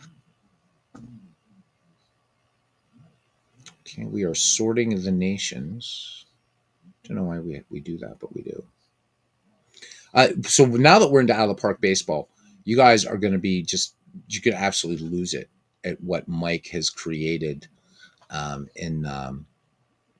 with this monstrous tournament. It takes a special kind of mind, a special kind of good insanity, if you will, to come up with this idea of having a baseball tournament with every team from 1901 to 2024. And yes, it is as gargantuan as a project that you can imagine. Maybe we'll try this here. We'll try as far as Dwayne. He might be thinking about going off and doing his own thing though too. I don't know. But what I'll do, I'm going to invite him I'm going to put this link on here. If somebody wants to come in or anybody, come on and talk some baseball or whatever. Boink. There we go. Links in the chat. If anybody wants to just join it, I'll look for you in the green room. Actually, this thing, the way people come on here is kind of cool. All right, so what do we have here? We got the 1902 Pittsburgh Pirates, 1976 Cincinnati Reds. We squaring off. I think the big game we're going to do tonight, though, we got a pretty decent crowd. This is going to be the Philadelphia Athletics of 1929 versus the New York Yankees in 1927. That's going to be tonight's game. We also have the 2007 Rockies versus 1948 Cleveland Indians. So we're in round two now. So we're just beginning that. 1993 Blue Jays. And why do we have a TBA? Is there one I forgot in round one? Oh, wait, maybe we can't do the big game yet. Ooh, I thought we did the Toronto game. Maybe we didn't. Wow, mea culpa there, gents. Let me see what's going on here. I thought round one was done. Maybe it isn't. Yikes. Where are those Blue Jays? Where are they? Where are they? Where are they? See, look at that. See, D. Scott Howard chanting, D. Wayne, D. Wayne, D. Wayne. I don't know, Mr. Martz. Where are you, man? No, I don't know why it's. Oh no, because it's a T. Yeah, I don't know why it's saying Toronto. Oh, because it's here. Okay, never mind. It's the way it's It's the way it's abbreviating Tampa Bay. That's why. I'm like, I know I played all of this. Okay. Anyhow, let's go back to the play ball thing and let's do it. Come on, D. Wayne. Come on for a few minutes. Anyhow, these guys are jonesing to hear the dulcet tones of your voice.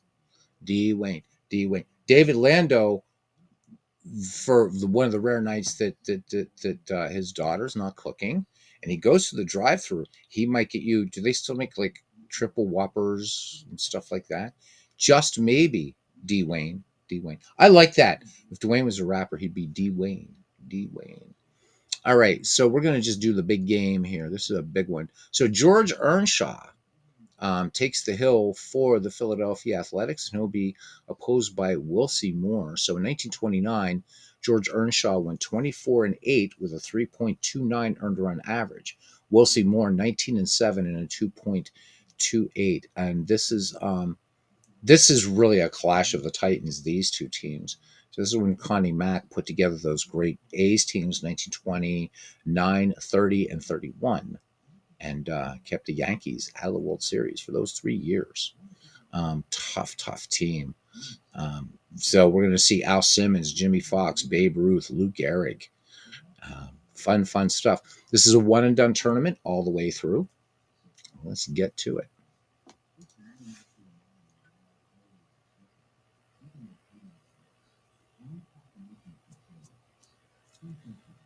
All right. Pretty much even up. I think actually the computer, yeah, it's pretty much even between these two teams as you'd expect. All right, here we go. The starting lineup for the visiting Philadelphia Athletics. In right field, Bing Miller. Batting second at shortstop, Jimmy Dykes. Batting in the number 3 slot, bucket foot Al Simmons. In left field, in the cleanup spot, the beast, Jimmy Fox. Batting fifth at center field, Mule Haas. Batting sixth and catching, Black Mike Mickey Cochran. Batting seventh at third base, Sammy Hale. Batting eighth, second baseman Max Bishop. And George Earnshaw bats in the number 9 slot. No DH in this tournament. For the New York Yankees, leading off in center field, the Kentucky Colonel, Earl Combs. Batting second in left field, Bob Musial. Batting in the third slot, so for the actual Yankees, right, he would have batted actually fourth, but I've let the computer set everything up. First baseman, the Iron Horse, Lou Gehrig. Batting in the cleanup spot, and right fielder, Babe Ruth. Batting fifth, push him up at second base, Tony Lazzeri. Batting sixth and catching, Pat Collins. Batting seventh at shortstop, Mark Koenig. Batting eighth at third base, Joe Dugan. And Wilcie Moore pitching and batting ninth. That's right, we don't need no stinking DH. We do need D. Wayne, though. We don't know where he is. Where are you, Dwayne? We need you, man. David needs you. D. Scott Howard needs you. What is the deal with you, dude? Come on, man. All right. We are on our way to Yankee Stadium. It is 71 degrees, wind blowing in from center, 9 miles per hour. And just waiting, waiting, waiting. And here we are. Welcome, welcome, welcome. Welcome in. All right. And for some bizarre reason, oh, there's why. Always helps to turn up the sound. I'm not too smart in that way. Yep. And I got to do this. Sorry. Sorry. Now. No, I don't want to troubleshoot. Why'd I do that? I'm such an agent. Go away. Okay. There we go. We got sound. All right. And here we go. We're going about this ballpark, of course, courtesy of the great Mike Silva. To me, this was probably the most gargantuan project I could ever think of in a digital baseball game. But man, oh man, can't wait to tell you guys. And he's been posting on things about it. But just to have Mike talk about this with you guys, this tournament that he's created that's absolutely off the charts. And there's a lot you can do with it beyond the gargantuanness of what it already is. All right. So Mickey Cochran, the man the Mick was named after. Now, I did not know that, Dwayne. And I think you should tell people that on voice. I really think you do. But no, I didn't know that. Is that really? Is that true? I had no idea. Well, good company, both of them. Two of the greatest in the game.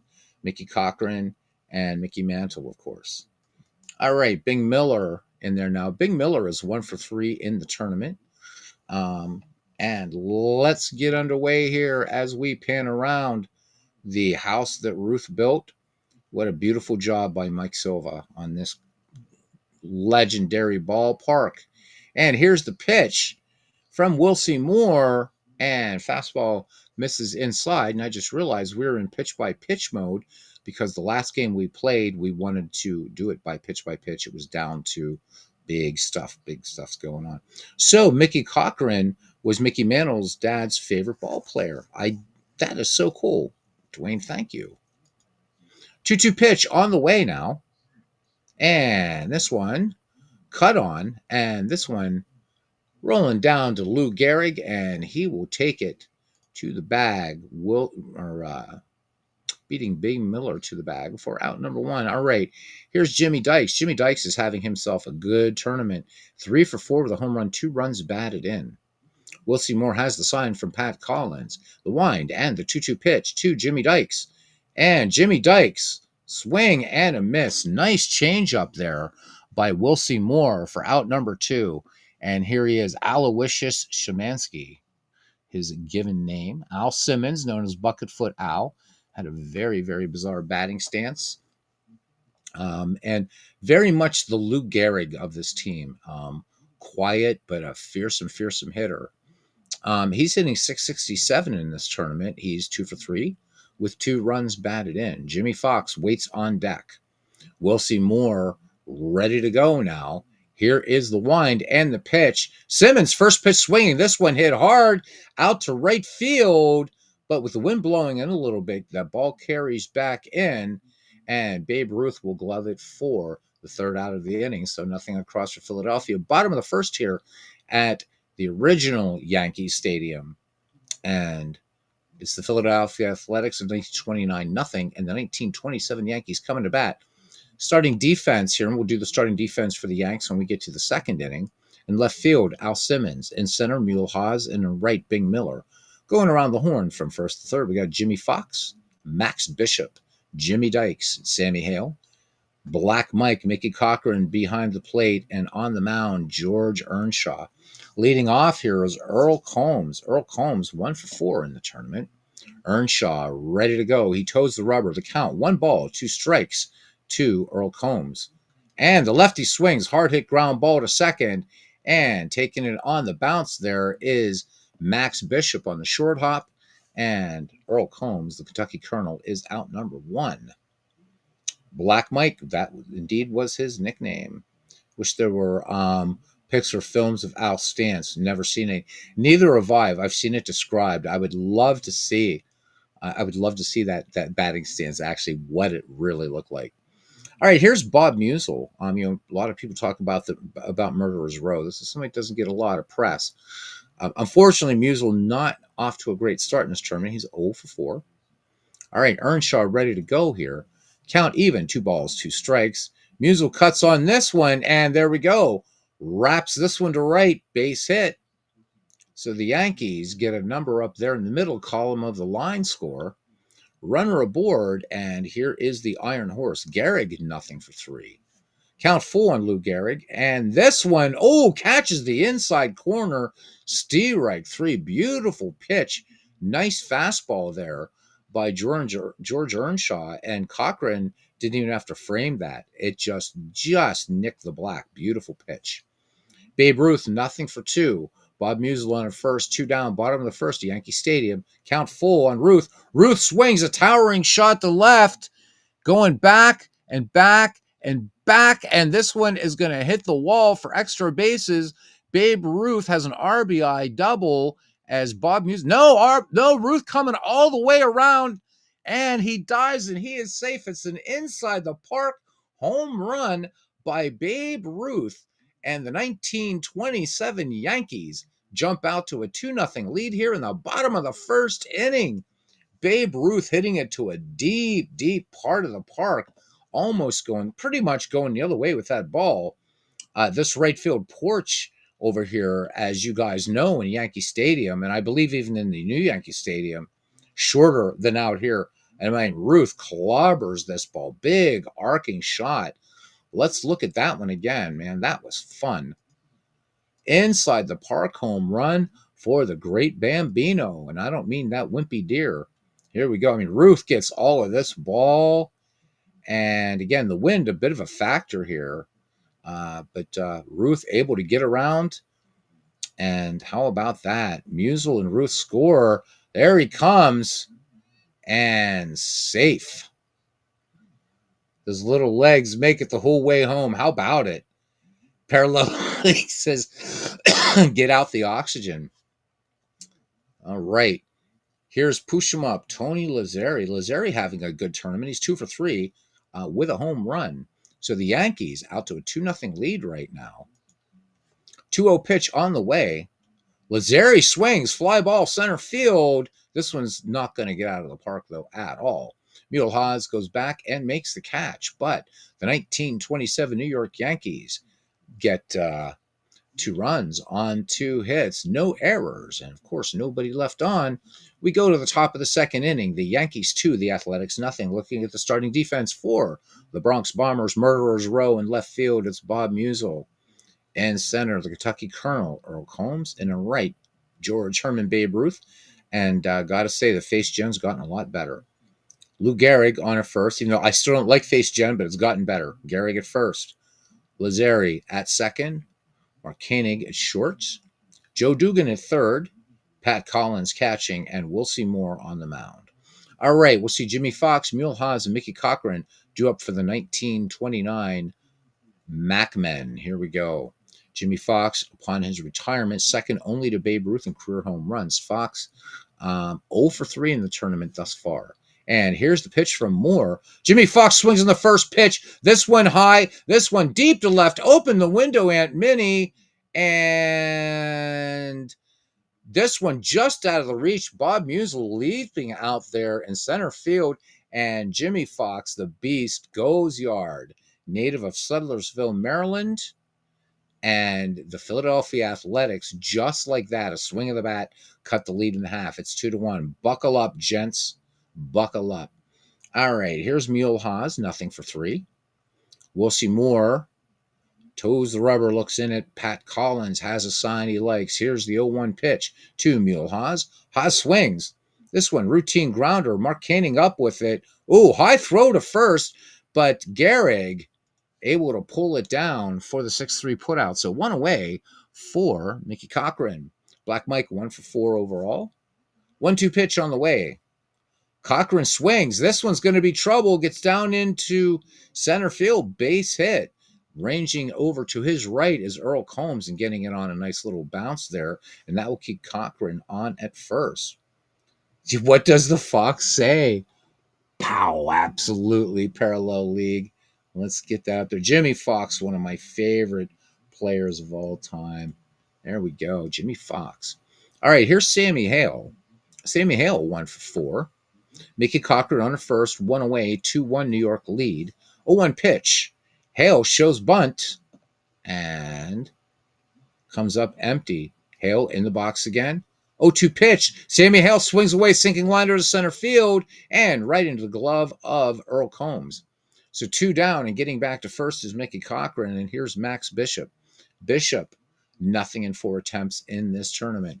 2-2 pitch on the way. Bishop swings. Fly ball. This is going to hang up in center field. It's got some depth, but not quite enough, as Earl Combs, covering a lot of field out there, a lot of acreage out there in center field, makes the catch. But the Philadelphia Athletics of 1929 pick up a run on the Jimmy Fox home run to left, and it's 2-1 in favor of the Bronx Bombers as we go to the bottom of the second inning. Pat Collins, Mark Koenig, Joe Dugan do up. Elvis has entered the building. Is the wind blowing in? That looked like a blast by Double X. Double X. So as Ted Williams said about Jimmy Fox, you could tell a Jimmy Fox home run because they had a sound. He said it was like an explosion. So pretty good. I mean, the star of this outfield here for this, since we're concentrating on left field anyhow, where Fox's blast went for these 1929 A's. So Simmons, not only a fantastic hitter, but a brilliant outfielder. Top tier Hall of Fame, really top tier Hall of Fame.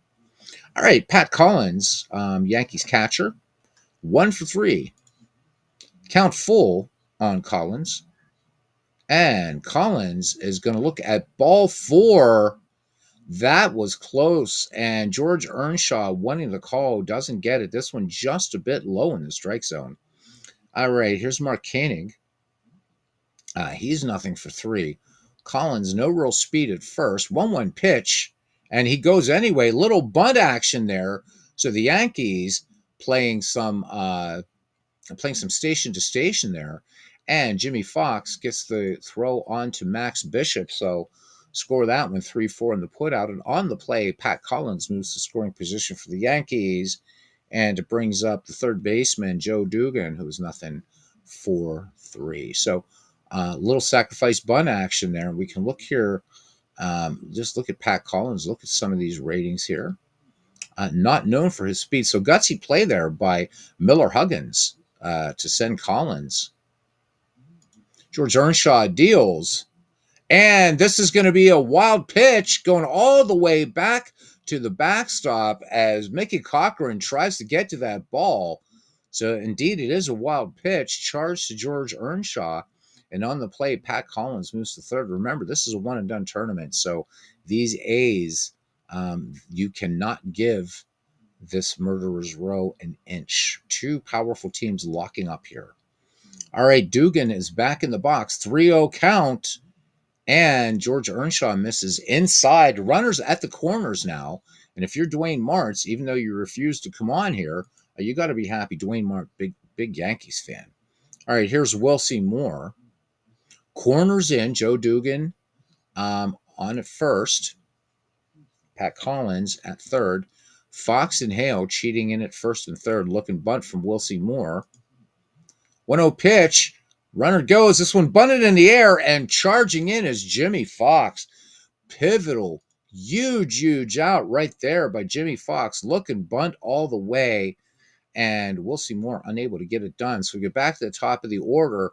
Does Earnshaw get out of it without giving up a run here in the New York second?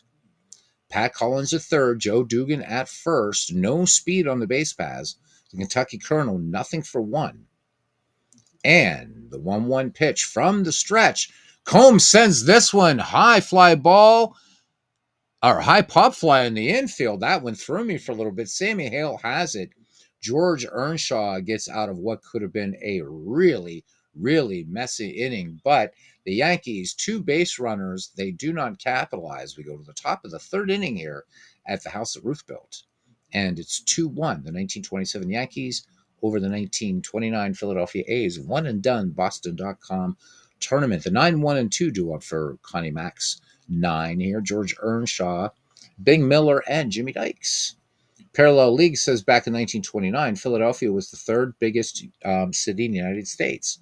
Now it's down to 6. Yeah, Pennsylvania losing population. Pittsburgh at one time, one of the larger cities as well, and it's lost population. Of the two, I prefer Pittsburgh. Marginally safer city, marginally, but yeah. So to see Philadelphia fall that way, still big ass city though, big ass city, huh? All right, George Earnshaw making his first plate appearance in the game. 1-2 pitch on the way from Wilcie Moore to George Earnshaw, and Earnshaw swings, and look at this one. George Earnshaw is going to double to right field, helping his own cause. Slides in ahead of the tag as Babe Ruth corrals that ball and gets it in. So George Earnshaw not playing around. We get back to the top of the order. Big Miller, nothing for one in the game. George Earnshaw, no wheels out there at second. 1-1 pitch. Big Miller swings, wrapped to third, and they're going to look Earnshaw back to first. Dugan up with the ball, and they get Big Miller for out number 1. So Big Miller was grounded out twice in the game. Jimmy Dykes, nothing for 1. Count full on Dykes. Oh, looks like he might have chased that one a little bit out of the strike zone. Nice change up there by Wilcie Moore. He picks up his second strikeout of the game. Here's bucket-foot Al Simmons. And the pitch. Simmons swings, soft fly ball out to center field. Ranging in is Babe Ruth calling off Earl Combs, and that does it. So they fail to capitalize on the George Earnshaw double, do these Philadelphia Athletics. So we go to the bottom of the third inning. The Yankees lead the A's 2-1. Parallel League says loves driving into Pittsburgh from Ohio. Come through the tunnel, and there it is. Yeah, Pittsburgh. Pittsburgh is a beautiful city. It really, really is. I mean, sorry, Philly fan or Philadelphia people, but we have our cross Commonwealth rivalry, and yeah, Pittsburgh is just gorgeous. And you look at Pittsburgh, you go up in the inclined plane, man, and you just look down over Point Park, and off the North Shore, you've got PNC Park, and then a place where the football team plays, and yeah, it's just great. Have a good meal in the Strip District, and then get over the other side of town. Get up there, cross the Roberto Clemente Bridge, catch a game at the most beautiful new park in the majors, PNC Park. So nice, so nice. All right, Bob Musial, Lou Gehrig, and Babe Ruth. So as Ernie Harwell would say, we are in the artillery part of the lineup. Musial 1 for 1 in the game. So it's his first hit in this tournament. Came in the first inning. 0-2 pitch on the way now from George Earnshaw. Musial swings on this ball. Routine grounder over there to second. Max Bishop tosses on to first in the 4-3 put out to Jimmy Fox. 1 away. Lou Gehrig. Gehrig, nothing for 1. 1-0 pitch. Earnshaw delivers. Gehrig swung on. Hopper there to Jimmy Fox. Jimmy Fox feeds it on to George Earnshaw. Score that one 3-1 to retire the Iron Horse. 2 up, 2 down now. Babe Ruth with an inside the park 2-run homer in this game last time up. 0-2 pitch on the way to the Sultan of Swats. Babe Ruth, big swing and a miss. So Earnshaw picking up a second strikeout. The 1927 Yankees go in order. We head to the top of the 4th inning. Yankees lead 2-1 in this one-and-done tournament. Jimmy Fox leads it off here. Fox with a solo shot in the top of the 2nd, cutting the Yankee lead to 2-1. 1-1 pitch on the way to Double X. Fox swings, and this is going to get down for a base hit. So Jimmy Fox, now the only player on this channel to ever have a cycle, now has 2 of the 4 needed hits. I'd love it if Jimmy would do it again. All right, Fox on, and here comes Mule Haas now. Nothing for 1. 0-1 pitch. Haas shows bunt, and this one foul. Count 0-2 on Haas. Late swing on a strike 3. Nice little sinker there from Wilcie Moore to pick up his 3rd K. one away. Jimmy Fox remains at first. Here's Mickey Cochran. Cochran 1-for-1. Count 4 on Cochran. Cochran swings. High drive to right. Way back. And no, at the wall. Making the catch is Babe Ruth. I thought that was out of the wind. Again, playing a bit of a factor here today. So Babe Ruth able to get that ball before it gets over the fence. Oh, so close for Black Mike, but just a loud out. All right, here comes Sammy Hale now. Sammy Hale, 0-for-1. Jimmy Fox remains at first. 1-1 pitch on the way to Sammy Hale. Lined out to center his last time up, and it looks like he's going to fly out to center this time. And indeed, he does, as the Kentucky Colonel has it for out number 3. No runs, 1 hit, no errors, and a man left on. We go to the bottom of the 4th inning. The Yankees still lead the A's 2-1. Welcome in to the channel tonight. We're down to 10. That's cool. We should have pocket Pennant Run earlier and get the game. It's awesome. All right, Tony Lazzeri, Pat Collins, Mark Koenig due up for the Yanks. George Earnshaw with 2 strikeouts, 2 walks through 3 innings of work. 2-1 your score.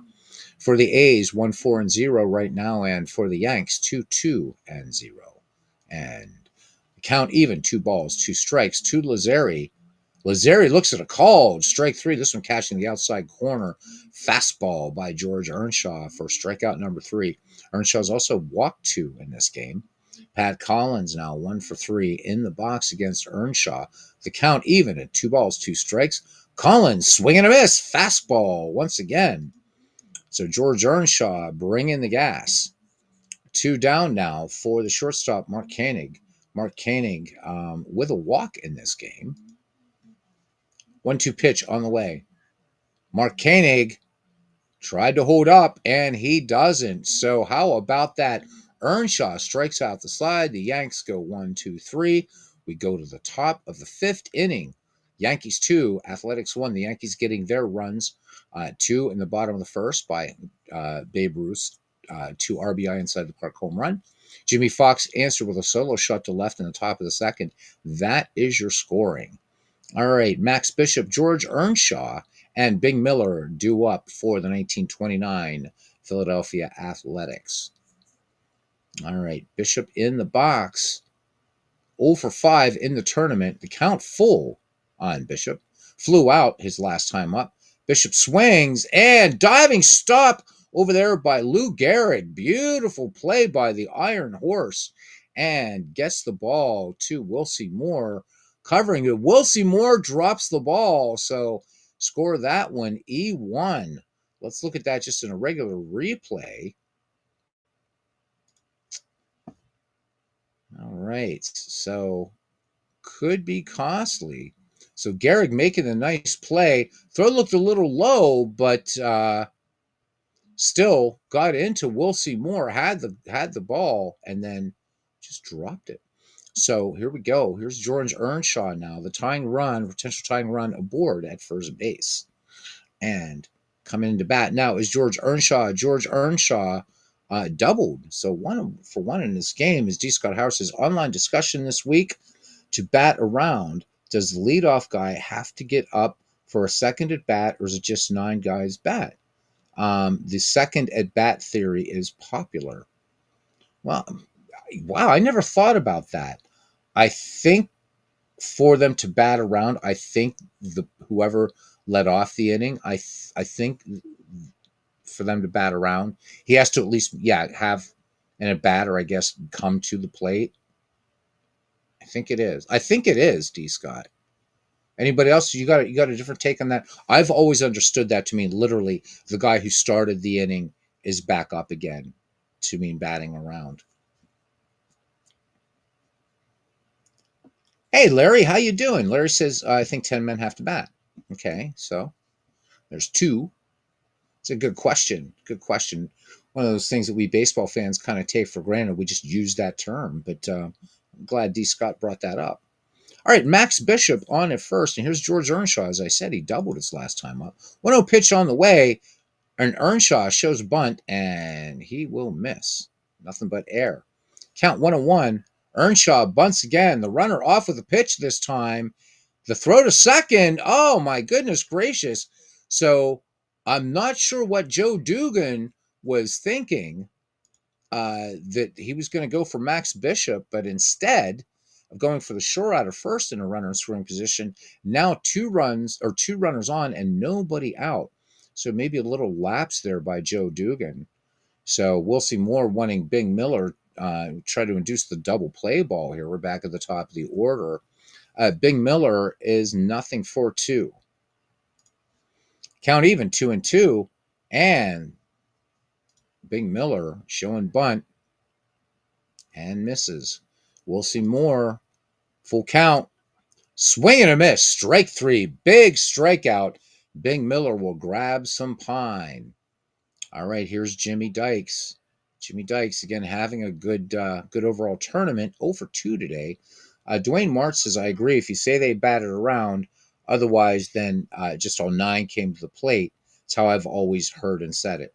Okay, well, I think we're getting it settled here. All right, Jimmy Dykes nothing for 2 today. Count full. Dykes swings, hard hit ball to second, and Lazzeri's only play is going to be to first, but that's out number 2. So we'll see more looking to get out of a jam here possibly, but he's got to get past Al Simmons to do it. 2 in scoring position for the 1929 Philadelphia A's. Max Bishop at third, trailing him George Earnshaw. Bucket foot Al in the box, nothing for 2. 2 down, top of the 5th. Count 3-1. Simmons swings. This one, a deep drive to right field. Is the wind going to help Babe Ruth? Not this time. 3 rows back, and bucket foot Al Simmons goes big time deep. 3-run shot, and the 1929 A's now lead this game 4-2 in the top of the 5th. Touch them all as Jimmy Fox, but we got to look at that home run again before we watch the beast. Oh, yeah. There we go. Gone.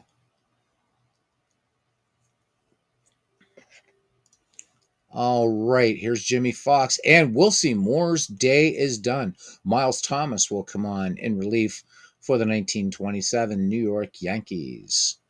Miles Thomas in we're looking at his tournament record. He is 1-0.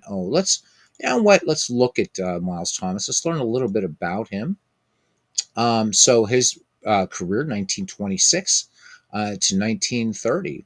So largely, looks like the Yankees finished up with looks like St. Louis, Washington. So there we go. Real life pitching. Let's check him out. So looks like his best season was in terms of ER. Wow, can't go by ER. Let's go by. So for the 1927 Yankees, he actually went 7-4 with a 4.87 earned run average. Only started 9 games for the Yankees, so obviously a relief pitcher. 88 2/3 worked in 1927 for the Yanks. Gave up 4 home runs. Struck out 25, walked 43, a whip of 1.74. All right, back to the game. We know a little bit about Miles Thomas. Apparently from State College, Pennsylvania. That I did not know. Okay, cool. All right. Good crowd in here on Labor Night. I guess it is. 2 down. Jimmy Fox already with a home run and a single in this game. Again, the only player on this channel to have ever hit for the cycle in a live game. Count full on Jimmy Fox. Miles Thomas ready to deal to the beast.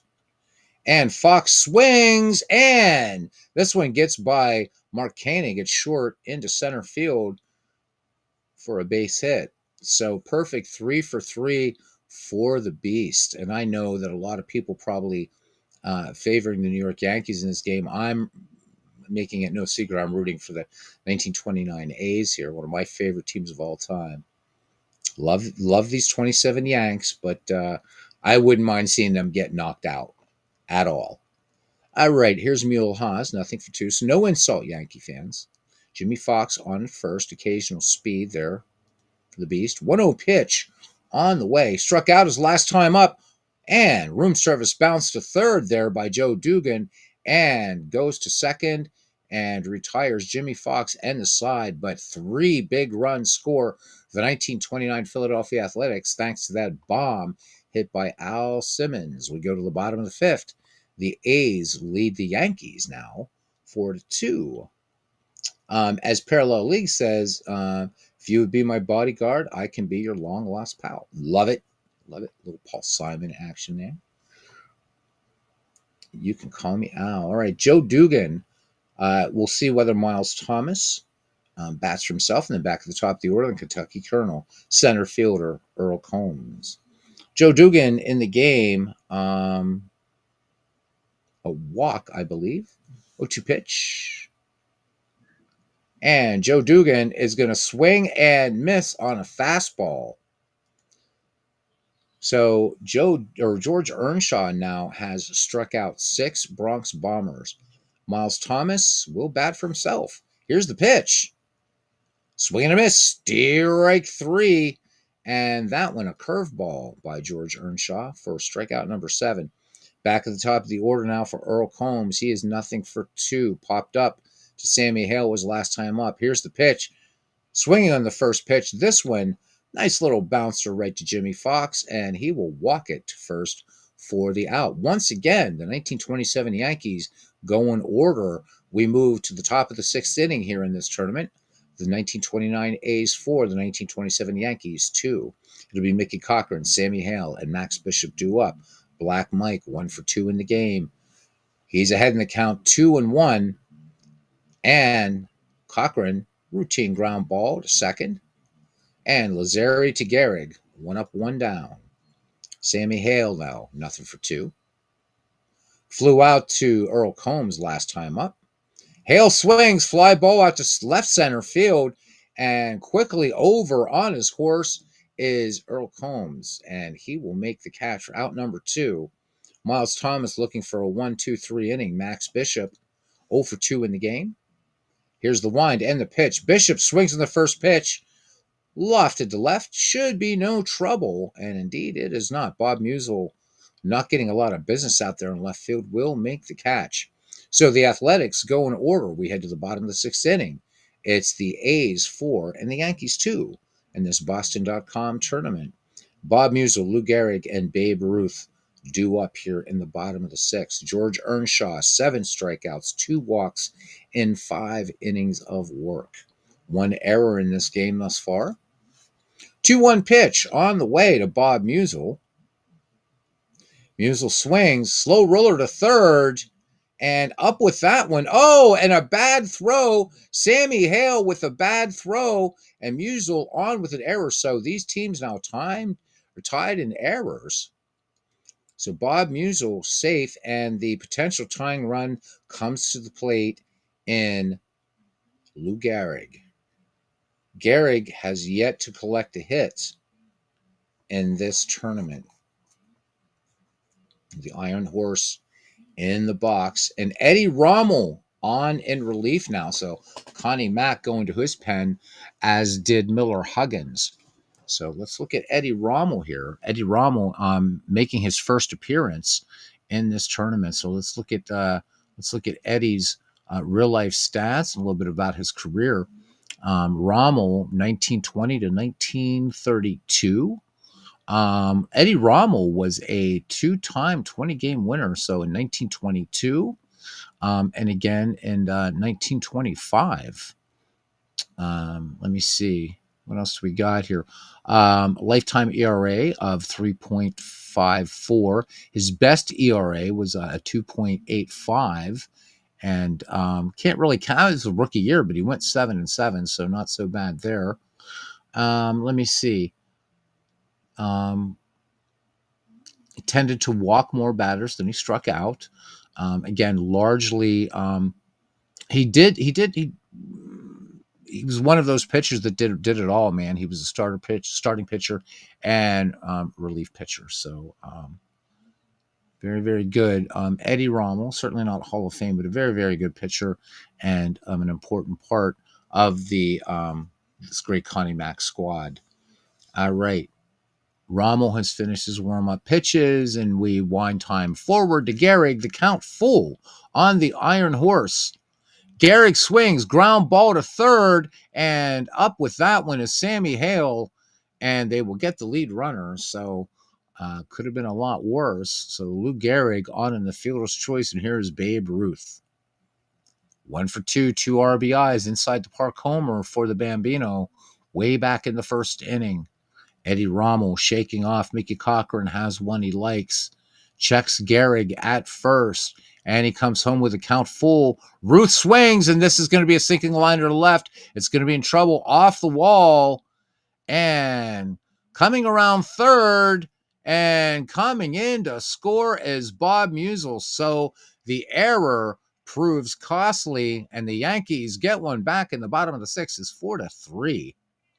So Babe Ruth picking up a 2 RBI double now. So Ruth responsible for all 3 Yankee runs.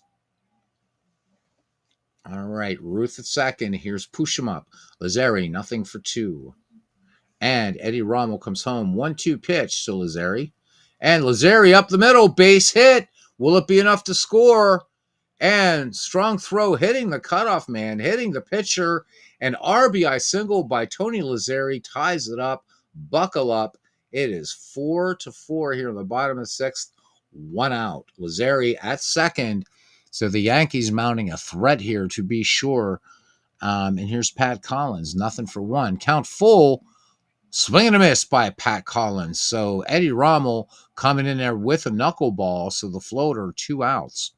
Lazzeri remains at second. Big inning here for the New York Yankees as Mark Koenig comes up now. 0 for 1. Here's the pitch.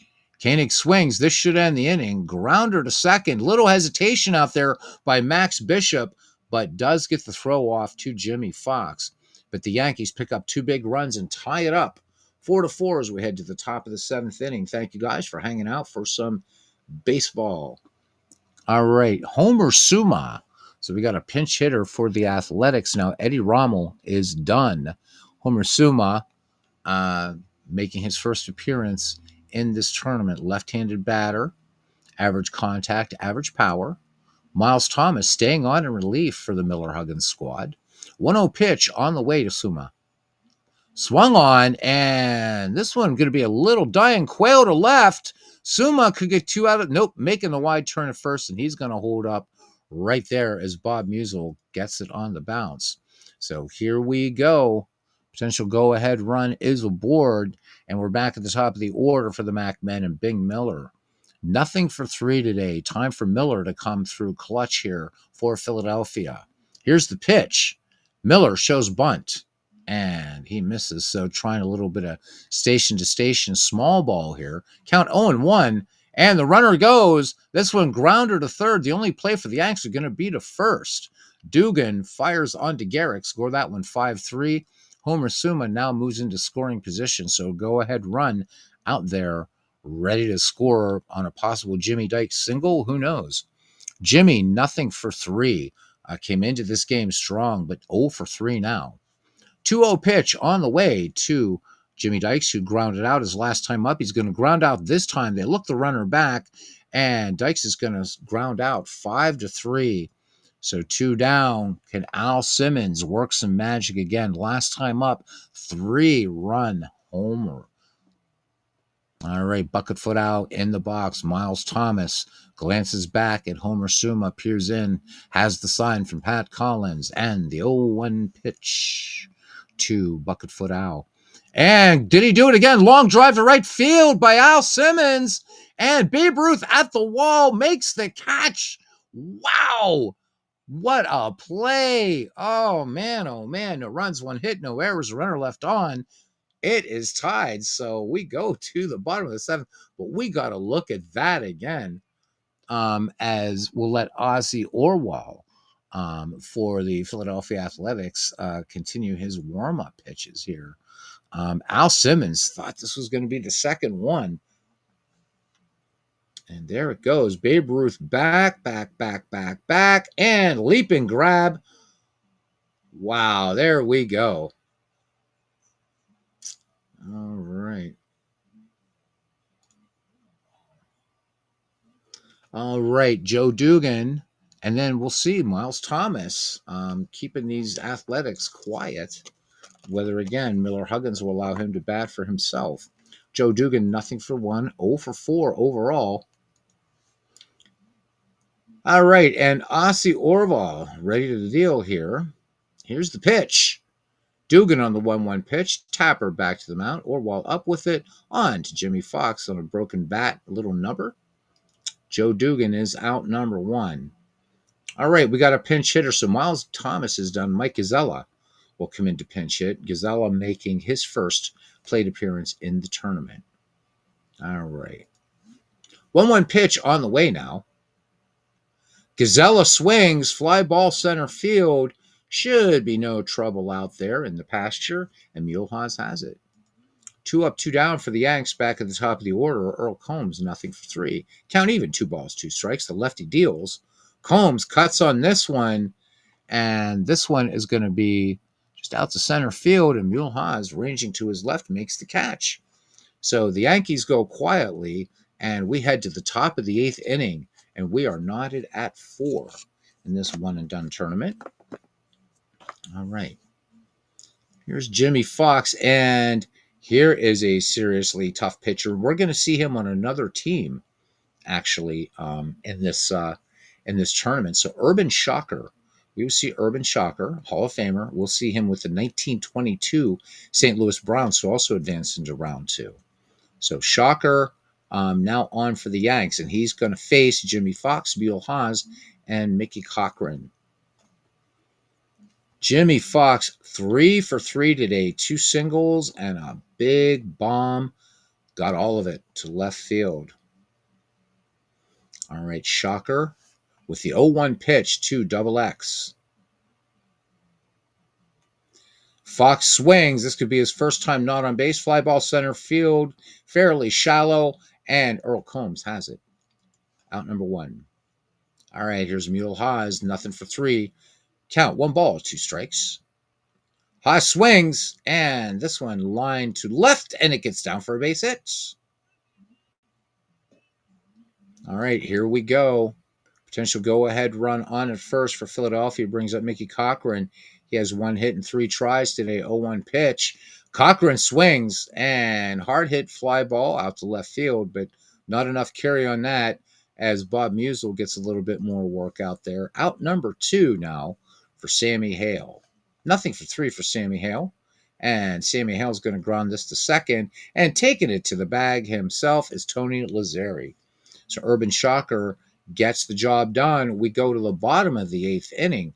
Still 4-all. The line score for the Philadelphia Athletics, 4-8-1. And for the New York Yankees, 4-4-1. All right. Jack Quinn. Jack Quinn comes on now to in relief for Philadelphia. Quinn in this tournament has struck out 2 batters, has given up an earned run, worked 1 1/3 innings. He will face Musial, Gehrig, and Ruth. Bob Musial 1 for 3 today. Jack Quinn ready to go. Here we go. 1-0 pitch for Jack Quinn to Bob Musial. Musial swinging on the 1-0 pitch, and this one wrapped down the line, down the third base line. That's going to be good for extra bases. Up with the ball in left field is Al Simmons, and Musial gets in there with a leadoff double. Jack Quinn needs to bear down right here. Babe Ruth waits on deck. Lou Gehrig settles in at the plate. Little slight wave of the bat. Gehrig has been silent this tournament. 0 for 6 overall, 0 for 3 today. H Field 07 says Jack Quinn and Jake Dalbert are buried in the same cemetery. It's good to see H Field. Another great bit of trivia there. Did not know that. Hope you're doing well, bud, and hope you had a great Labor Day. All right, here we go. Here's the pitch now to Lou Gehrig, and they're just going to walk him. All right, so Gehrig aboard. Bob Musial ahead of him at second, and here's Babe Ruth. Ruth 2 for 3 today with 3 runs batted in. Nobody out. Infield, outfield, normal. Jack Quinn looks in, kind of twirling the ball behind his back. Has a sign from Cochran. And from the set, 3-1 pitch on the way to Babe Ruth. Ruth showing bunt. And he misses. Count remains full. Here's the pitch. That one missing inside. Wow. Such a close pitch. But Babe Ruth didn't even nudge the wicket at all. So now the Philadelphia A's, who at one time with a 4-2 lead in this game, find themselves in trouble. 4-4, nobody out, and the Yankees got them loaded. Charlie Buffington and Lizzie Borden are buried in the same cemetery as well, says cousin Ken Castro. So here we go, guys. We got a little bit of Halloween theming going here on Labor Day evening. Oh, I guess now for some of you it's technically Tuesday morning, but for me it's still Monday night. So I don't want to rush my final day off. Still got Tuesday. All right, Tony Lazzeri, 1 for 3 with a run batted in. And wouldn't want to be Jack Quinn right now. Here's the pitch to Lazzeri. Lazzeri swings, and they're going to come home. And at home, they do not get him. They do not get Musial. He is safe, and they go to first, and they don't get, oh no, they did get the out at home. Ooh, they did get the out at home. They can't turn a double play. Let's look at that one again. That one happened fast. There we go. Let's watch. So cutting off the run at the plate, that was huge. Yep, would have been nice to turn 2, but you know what? You're going to take that, and that, because now you just got to try to get Pat Collins to hit into a double play, and you are out of a mess. So great play there by Jimmy Dykes at short to cut the lead runner. Base is still sold out. Gehrig at third, Ruth at second, Lazzeri at first. Pat Collins in the box, nothing for 2. Jack Quinn from the stretch, count full to Pat Collins, struck out his last time out, and base hit up the middle. And the Yankees are going to grab the lead, and Pat Collins is going to have a 2 RBI single? Strong throw from home from Mule Haas, and out of there. So an outfield assist, RBI single by Pat Collins, and the Yankees now retake the lead. It is 5-4 here in the bottom of the 8th. When we go to the top of the 9th for the Philadelphia A's, it's going to be the bottom of the order. Bishop, I'm guessing a pinch hitter for Jack Quinn, and the top of the order, Bing Miller. What a hell of a game this has been. Nothing subtle about this one at all. Mark Koenig in the box now. He is nothing for 2. Runners on second and third. Lazzeri at third. Pat Collins trailing him at second. Lazzeri, decent speed. 1-2 pitch on the way to Mark Koenig. Grounded out his last time. Swing and a miss. Strike 3. So that strikeout coming. 1 batter too late. But will it be enough for the New York Yankees of 1927 advance to round 3? Or can the Philadelphia A's tie it up here on the road? All right, Max Bishop now in the box. 0 for 3. And Bob Shockey coming in to try to nail down this win for the New York Yankees and pick up the save. Shockey in the tournament has worked 1 inning and struck out 2 batters. Lefty Max Bishop in the box now. And thanks everybody again for being part of this wonderful family, and for everything you guys do, man. You make it fun. You make it worth it. And a channel that will never, ever be monetized. I want this to be a place for folks to hang out and just talk some baseball and whatever else we talk about. 1-2 pitch on the way now from Bob Shockey to Max Bishop. Flew out his last time up, and Bishop looks at one on the corner. Strike 3. Nice fastball by Bob Shockey. 1 up, 1 down, and now we'll see Joe Boley come in. to pinch hit. So Boley used largely in a pinch hitting role in 1929, making his first appearance in this tournament. Yankees 2 out away from advancing to round 3. And the A's 2 outs, 2 more chances to try to stop that from happening. 1-1 pitch to Joe Boley, sometimes shortstop. Boley hits this one out to left field. Musial going toward the line, brings it down. Oh, I'm sorry. Cedric Durst out there in left. I didn't even see that defensive substitution. Mea culpa. So Cedric Durst comes in now to spell Bob Musial. So 2 away, and it's Big Miller. And right now they wish that well, a couple things wouldn't have happened because you want Al Simmons up there or Jimmy Fox. Simmons and Fox did their jobs today for sure. Yankees 1 out away from moving on to round 3. The 1-0 pitch to Big Miller. Sacrifice bunt last time. Miller swings, and that's going to be your ball game. No, it is not going to be your ball game. Oh my God, Mark Koenig. That is an E6. Throw is off the mark. Mark Koenig charged that ball and rushed his throw. So it ain't over. Potential tying run on board for Jimmy Dykes. So Jimmy Dykes, again, came in batting .667 in this series. Has seen that plummet. 0 for 4 today. He's now at .375. So Jimmy Dykes would surely like to see this one-game slump come to an end right here, and so would I. Dykes in the box, 2 down. Shockey rubs up the ball. Peers in has the sign from Pat Collins. The 1-2 pitch to Jimmy Dykes, grounded out his last time up, and that's your ball game as it ends in a quiet strikeout. The 1927 New York Yankees advance.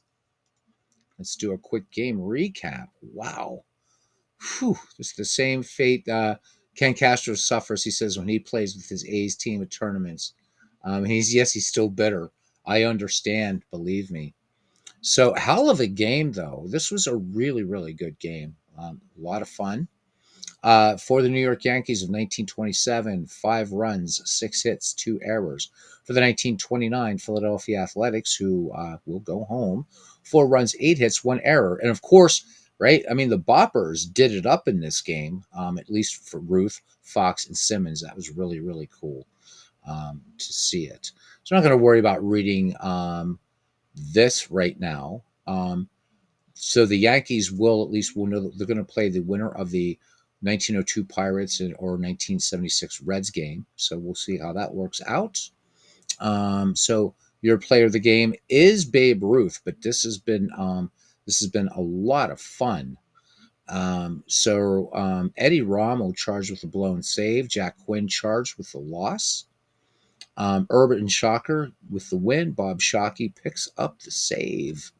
Home runs, big story in this game. So Babe Ruth with an inside the park home run, 2-run shot in the first inning. And for the Philadelphia Athletics, the 2 big guns, Jimmy Fox and Al Simmons, homered, but came up short. The Yankees stranded 5, and the A's stranded 7. Errors, 2 committed by the Yankees, Mark Koenig, and we'll see more, and Sammy Hale. There was also 1 outfield assist. Mulehaz gunned down Babe Ruth at home. So that pretty much does it for this. And let's look at, let's leave this game and see what we have coming up here in round 2. So again, it'll be the 1902 Pirates against the 1976 Cincinnati Reds. The 76 Reds were controversial pick. A lot of people in the community felt that this should be the 75 Reds. Larry is asking for some out of the park help. If I can help you, I will help you. You're welcome, cousin. Says heck of a ball game. It really was. It was a lot of fun. Yeah. So Larry, what if I can answer it, I will. Let me get out of here to the out of the park main screen because I don't want to hit that. That wouldn't be fun at all. All right, so we're on like a little 6-second delay here. We'll wait and see what Larry's question is, and we'll leave out of the park baseball up for a few minutes. Okay. So your games are simming on their own? They shouldn't.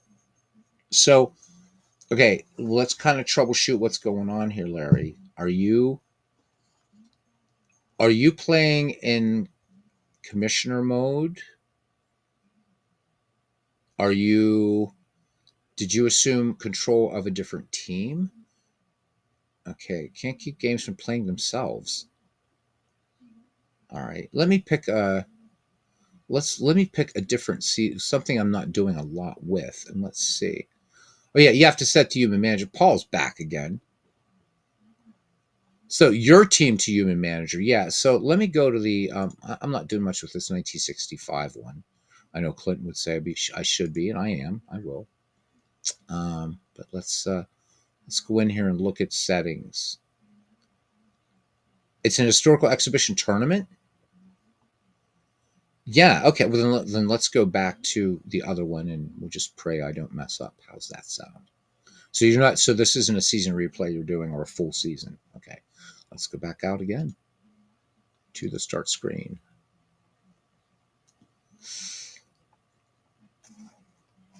All right. Yeah. So sounds like Paul's already nailed it without me even, because I just assumed you were doing a full season. Let's go to this exhibition, or to the Boston.com. Oh, actually, here, let's just do this one. Let's do this 1919. That way, if I screw this up, it doesn't matter. I think we're messing around one night with the 1919 World Series. So let's click yes. Yeah. So Paul's actually absolutely right. Paul's absolutely right. So I think what's happening there is you probably have chosen, um, I guess, to. So what you're saying is on this screen right here, Larry, you're right, because when you let's go into this. So now let me ask you this first, Larry. In your tournament right here, so right now we'd be in game two of our replay of the 1919 World Series.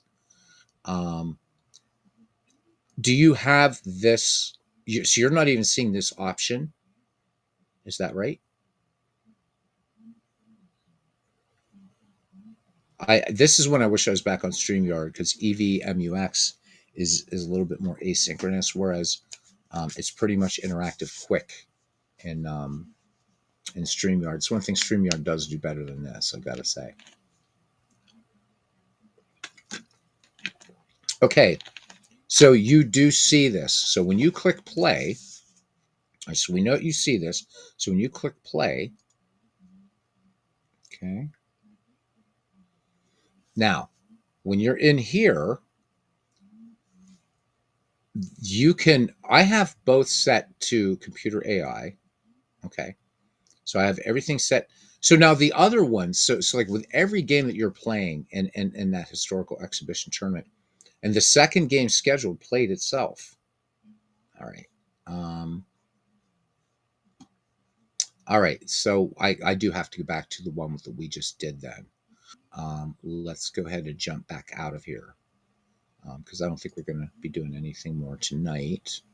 Let's go to our out of the park main screen again.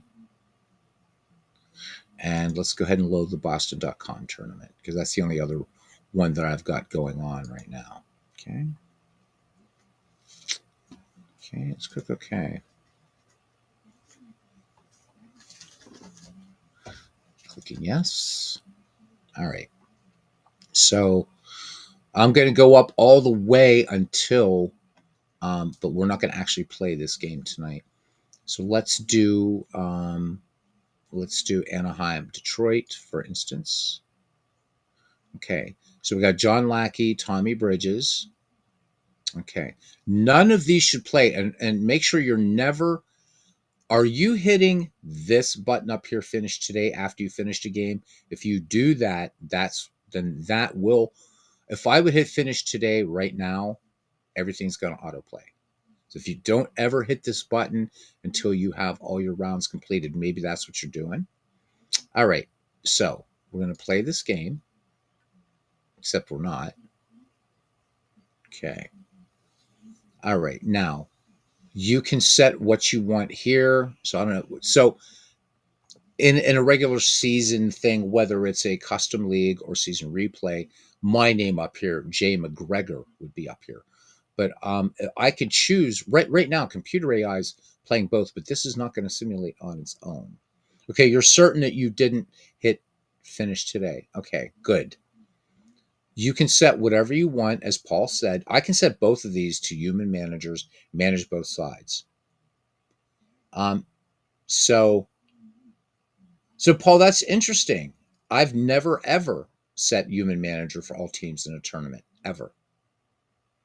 I've never ever had to do that in a tournament. I've never done that. That's weird. I just said, in fact, I'll tell you what. Let's do it this way, really quickly, because then I'll just get rid of it. Because I do think I have enough room. Although I noticed on Mike's out of the park screen, he's got like a big scrolly thingy. It seems like I have just limited save spots here. So let me make sure I have an open spot. Yep, I have one left. Cool. All right. So let's do let's create a new tournament really quickly. Okay. All right. So let's do a new game, and let's do an historical exhibition. Okay. All right. So here we go. Um, we're just gonna pick. Let's make this, because we're gonna get rid of this, but let's make it an 18 tournament. Okay. DH off, all this kind of stuff. All right. I've never had to, I don't remember ever having to set them, Paul. Not saying you're wrong.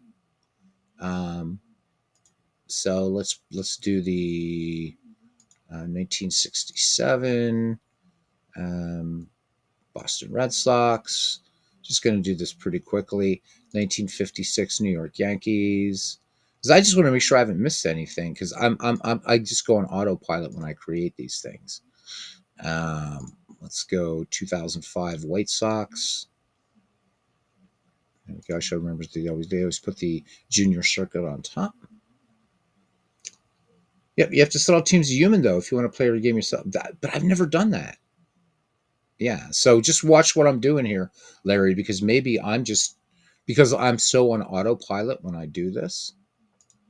All right, let's mix in the New York Giants in this. Okay. I just want to have enough teams here that we can kind of see what's going on here. All right, let's pick the 1946 St. Louis Cardinals. Where are you guys? Down there. Okay. Let's go with the 1995 Atlanta Braves. Nah, let's do the Cleveland Guardians. So also in this game, you can't change the Guardian's name in this, but in a regular game you can. All right, let's throw a dead ball team in there for shits and giggles. Let's do the 1920.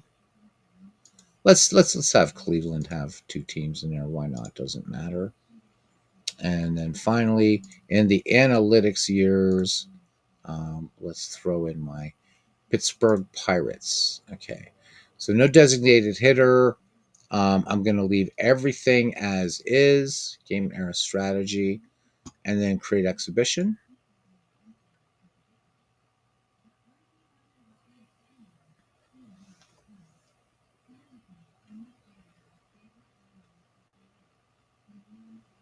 Right, but what I'm saying, Paul, is I've never, ever had to set in a tournament. I've never had to set all managers at all. So you'll see that in a second. I don't know. Could be that I'm just on autopilot. Okay, edit tournament matchups. We're just going to confirm all of this: round one, round two, round three. Again, because I'm going to erase this after the stream. Anyhow, I'm not going to keep this. Okay, so there we go. I mean, I don't have to do anything. I can just right. I can go to lineups. I haven't touched any managers. You guys can see I'm just moving around the screen.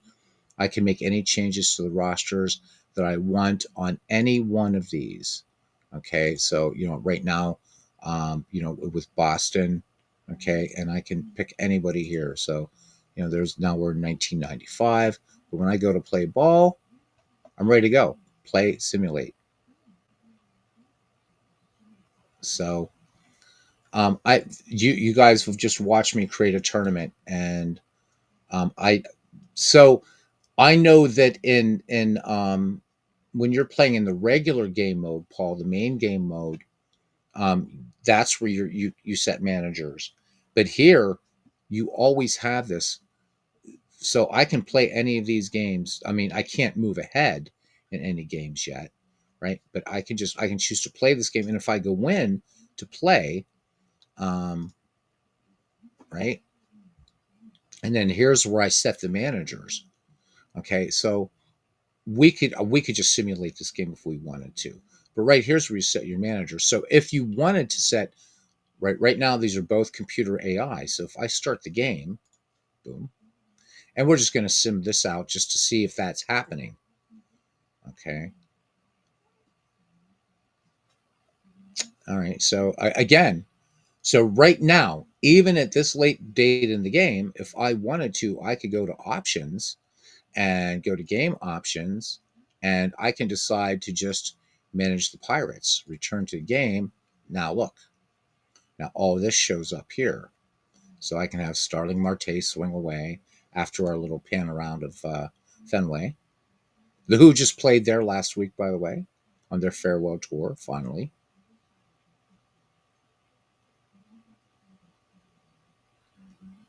Oh, look at that. Marte all the way to the wall. All right. Anyhow, bada boom, bada bing. Okay. So let me switch this back to computer versus computer. Okay.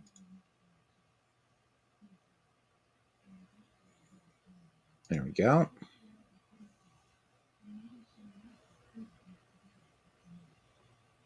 Yeah, but Paul, like I said, I just did that, and I didn't have to set teams to human control. I think you're thinking about, I'll show you what I mean.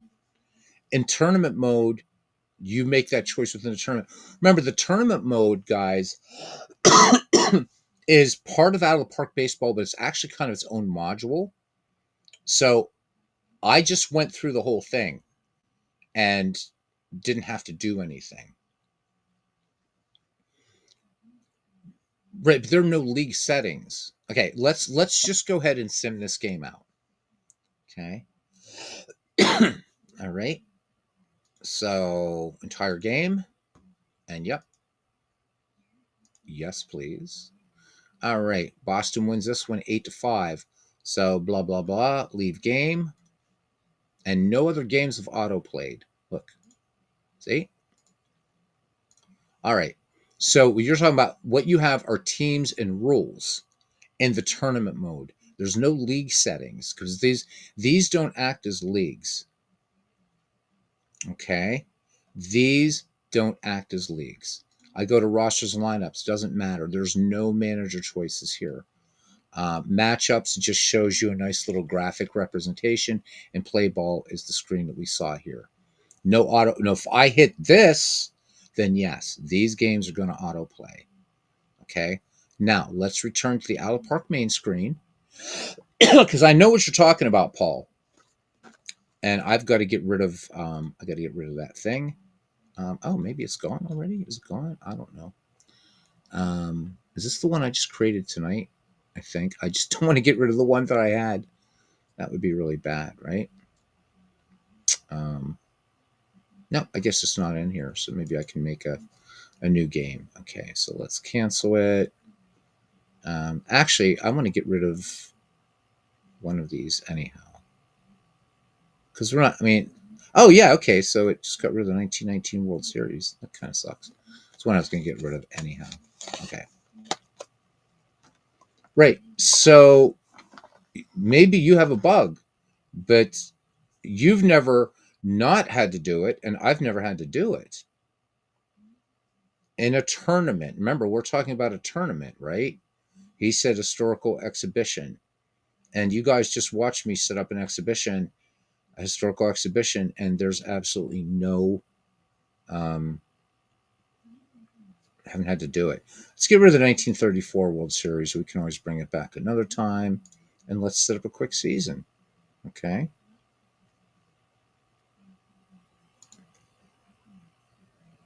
Right. But again, not in a tournament. Not in a tournament. Okay. So let's go ahead and cancel this. And let's create a new game. And let's go to new custom game. So we're not even going to do this. I mean, we could. All right. So let's talk about maybe, Larry, maybe we're in a, maybe we're talking about sort of semantics going on here. So what I'm going to set up here now is it's called a fictional league, but I can use real teams.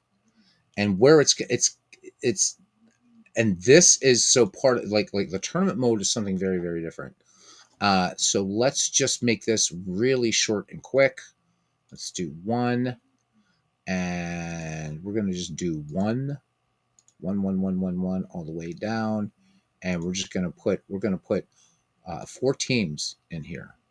Okay, I'm not going to touch any of this stuff down here at all. Okay. So again, this is not a tournament now. We're setting up a custom season here. Okay. And we are going to switch to historical team selection. I'm just going to leave all this here because we don't care. And this is the one you can go back to the 19th century for. So why not? Let's have at it. Let's put in the 1894 Baltimore Orioles.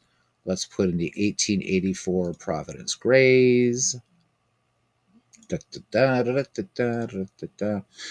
put in the 1895 Cleveland Spiders because they were good.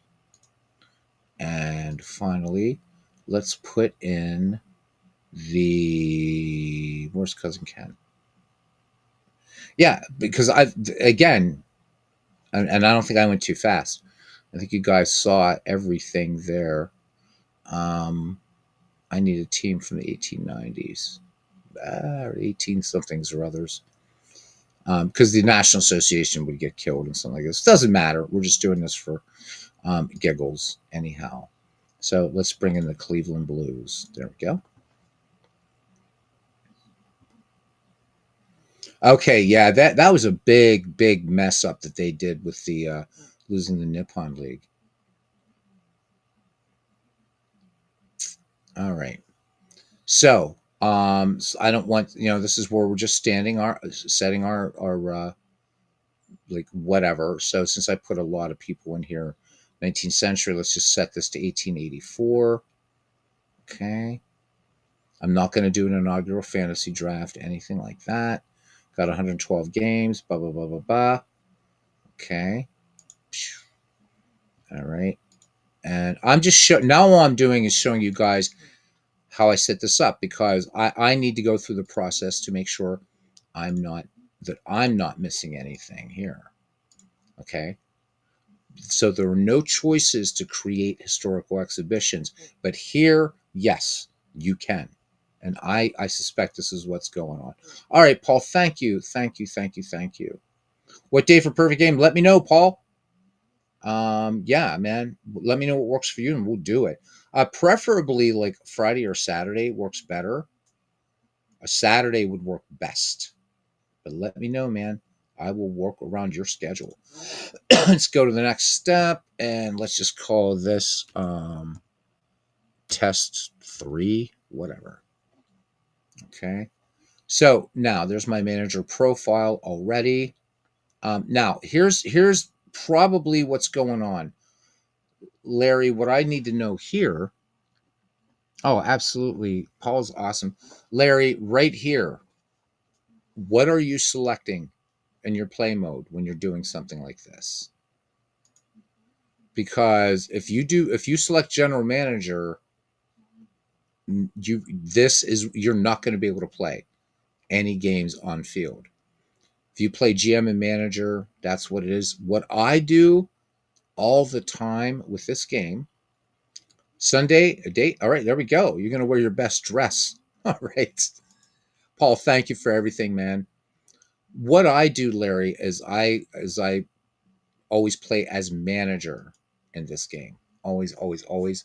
I don't mess around with any of this trading nonsense and auto save daily. And next step, a league with less than 8 teams is not allowed in the challenge mode. Bah! All right. So thank you for telling me that, Outlet Park Baseball. So let's make this faster. I'm just going to do a new historical game because it's still the same thing. Okay. Continue with a new game. Let's just let's just pick a year. Because again, I think I know what's going on now. Let's play it just as a strict replay because it's not going to stay anyhow. Use real lineups, and I want real minor leagues. Okay. And again, forgive me but it's important that I do my process because I don't want to miss anything. Okay. No fictional pictures. And let's put scouting on yes and 100% accurate. Okay, cool.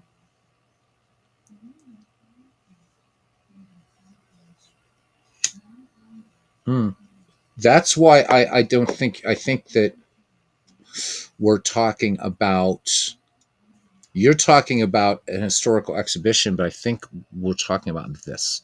So even though this is not an historical exhibition, this is still the same thing that I was just trying to show you. It's just different. We're just actually doing this as a season replay. All right, here, this is huge right here. And try this, Larry. No, man, you're not. Please don't apologize. Please don't apologize. Let me tell you what I do. And I think this will solve all your issues for you. You have 3 choices here. You can play as field manager, general manager, or GM and manager. If you select general manager, which obviously you're not because you're able to play a game. So I never select GM and manager because I can do everything I want to do in another way. So what I do, Larry, is I select manager and I select play in commissioner mode. I also do cannot be fired because, you could turn that off, but play in commissioner mode I think is key. So manager and commissioner mode. Okay. Now, in the next step, I believe this is where I pick my team. I think. Let's let it do that.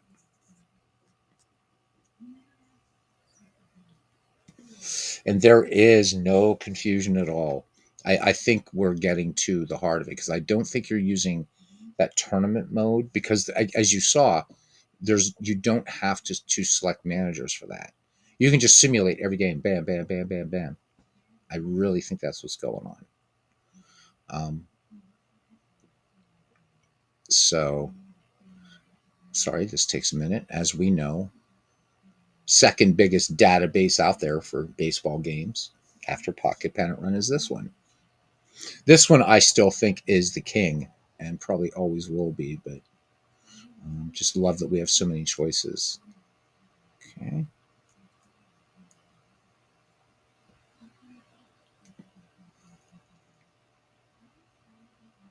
Okay, you just don't use this menu. You're using the last item on the list of choices. Okay. Try going through these steps. And again, since you already saw, what if you want to play it like a season thing and using teams from different eras, different years, whatever, you're actually creating a fictional league. You have to do a little bit more work. You have to set up the logos. You won't have to set up the ballparks if you have Mike's ballpark mod, but you will have to set up logos. We're almost there because again, I just want to make sure that I'm not missing something because I've never ever had to do what Paul's talking about. I'm not saying he's wrong. Okay. But if you play in manager, commissioner mode, and cannot be fired, because if you're playing commissioner mode, this becomes moot anyhow. But I mean, if you want the challenge, but I would say what's more fun would be to play the drive for the pennant mode, and that's available in every major league season from 1900 or 1901. I can't remember. Okay. All right. So now you can start unemployed, but I'll start with the Pittsburgh Pirates, and of course we know the Phillies win that year, and start game. Okay.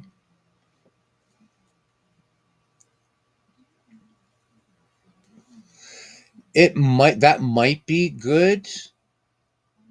That might be a good idea because I mean a lot of people play this game, Larry, as a GM sim, but this is superb as playing as a field manager and getting in the nitty gritty. But let me show you a couple tricks with commissioner mode if you've never used it. So if you can hang out for a couple more minutes, appreciate it. Wow, we went from 25 to 5 tonight. That's a record.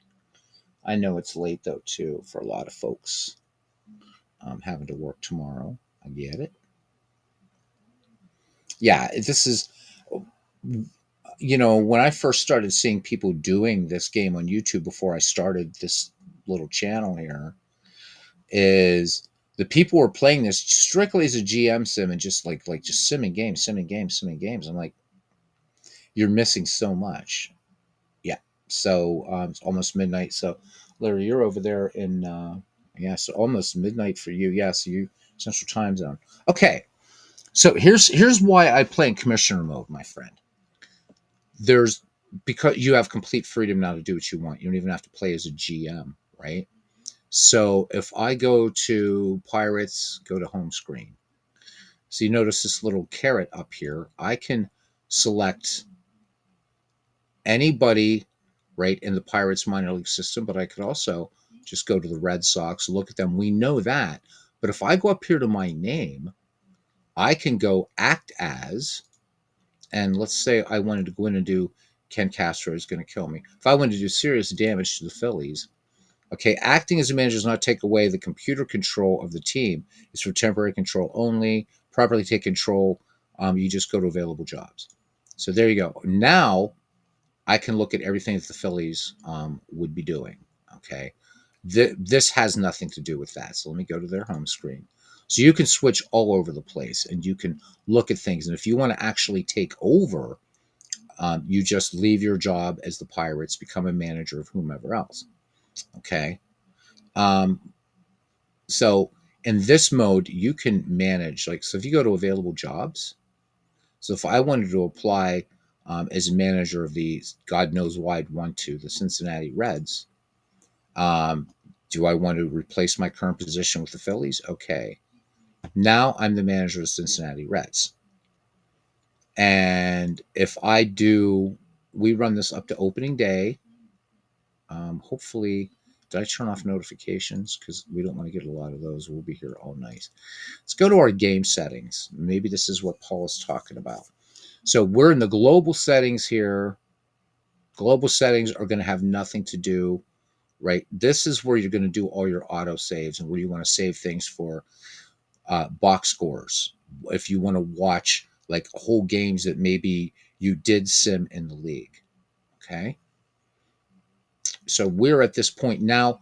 To save a little bit of time, I'm going to go ahead and load something that I already have started now, a regular season replay. Let's save this because this might be interesting just to do 1980 for shits and giggles. Okay, let's load. Let's go back to 1965 Twins, I suppose. Let's go to the Bucks, Pittsburgh Pirates. Yeah. No. Twins. Okay. All right. So the way I select games to play is a little bit different though too. So I go up here to MLB and I go to schedule. And I think I just figured out what you're doing. If you have the BBN network enabled in the background, that's why games are getting simmed out. That's another reason why they could be getting simmed out as well.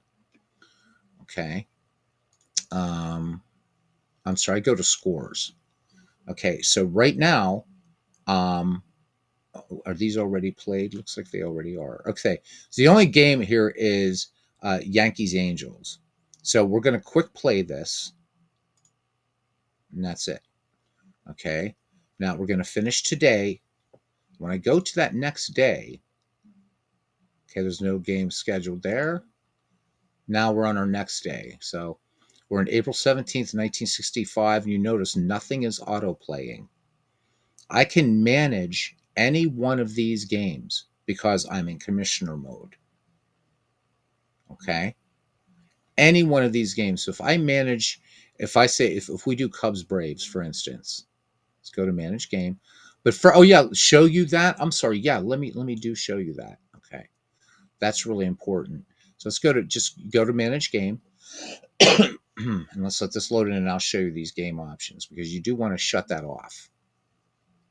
I don't ever play with that on. Okay. Let's see. Down here at the very bottom where it says simulate world background, you can choose no or yes. I always have this on no.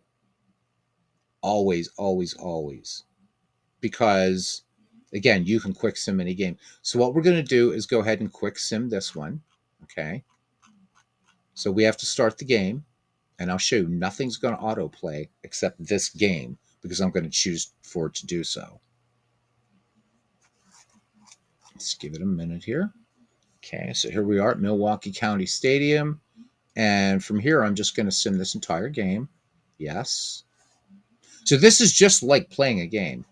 All right. Braves take the Cubs 7-3. Let's leave the game. And look, everything else is ready to play. And you can manage any game you want. So so maybe that's it. Maybe we nailed it. Maybe it had nothing to do with the managing. So just play manager only, play in commissioner mode, cannot be fired, and turn off simulating the world in the background. I know it's nice to get the scores while you're playing, but there's probably that setting.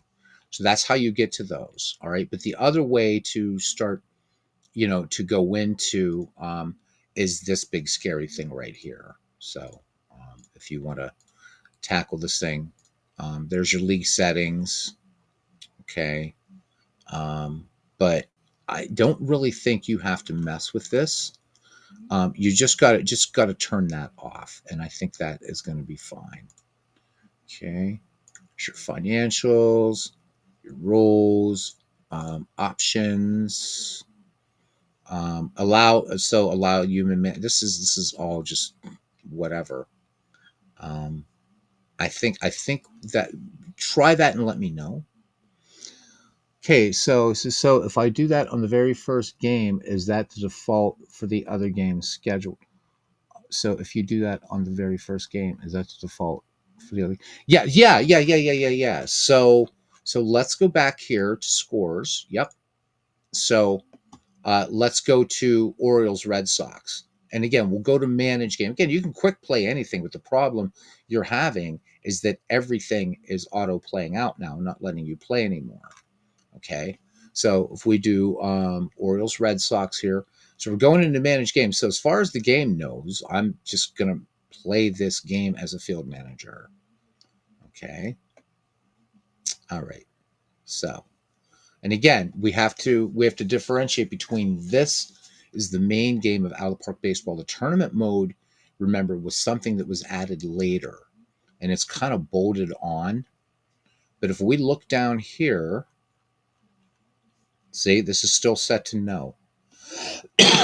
So nothing is going to advance. If I switch this to yes, then yep, everything is going to play out.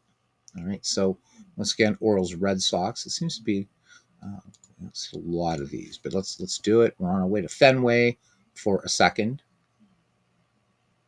All right, Larry's got it. Again, this ballpark by Mike Silva. God, it's beautiful, isn't it? And like I said, even at this late date, we go to options and game options. So even if you forget, if you want to turn on, if you're down to the point, you can always now down here. What's really important, Larry, is once the game has started, and if you have this set to yes, it's going to stay. Do you see how this is grayed out down here? So you have to change this before you're in the game. You don't have these graphics? So you don't have. So did you buy this game on Steam, or did you buy Out of the Park Baseball directly from the Out of the Park developments? Because you can get all these ballparks. You're just going to have to manually install and assign them. But what Mike's Mod does is automatically assigns the proper logos and the proper ballpark for that year. And you got them. If you got these, if you so is in the way.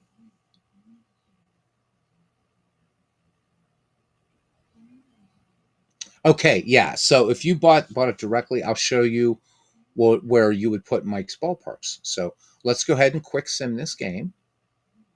All right. All right. Wow, Boston destroyed the O's 11-4. Okay. Yeah, so these logos come with Mike's ballpark mod.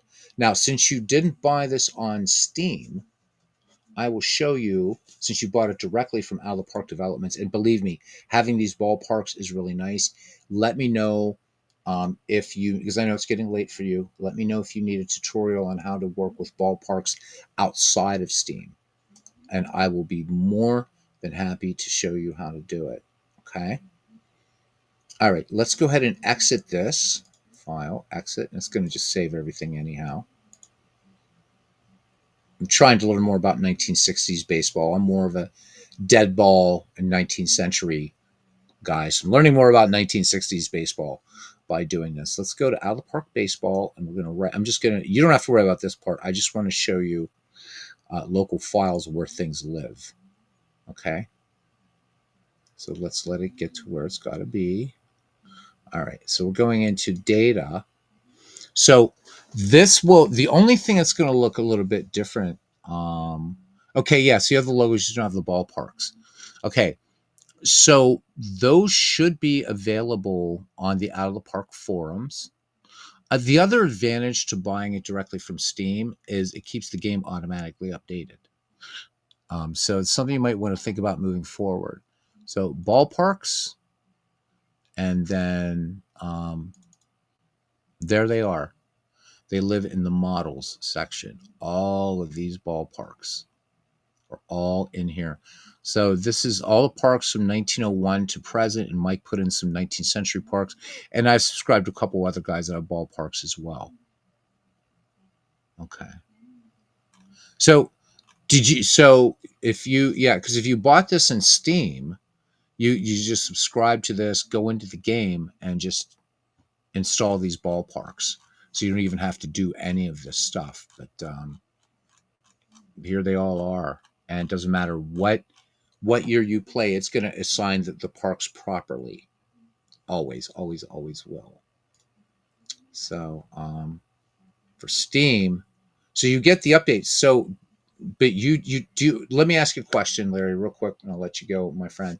Do you use the game through Steam or not? Because Steam automatically updates, so you have to get them, which means I guess you bought them. You bought it from Out of the Park Developments, so you're gonna have to just put those all in your data ballparks directory.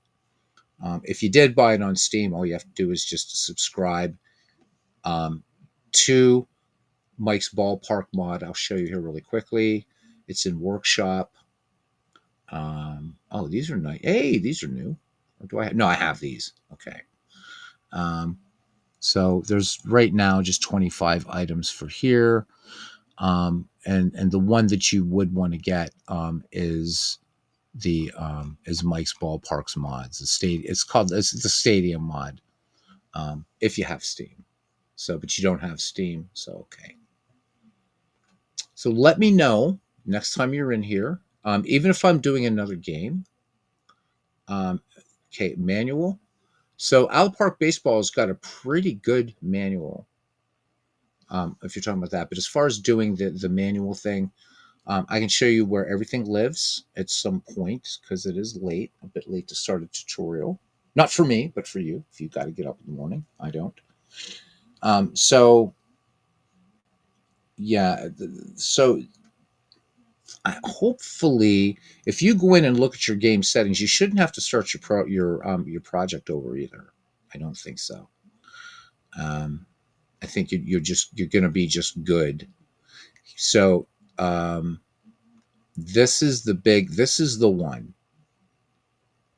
Okay, so you have to yeah, you mean to put the ballparks, you have to do it manually because the way this works, let me show you just quickly in Steam what this would look like in Steam.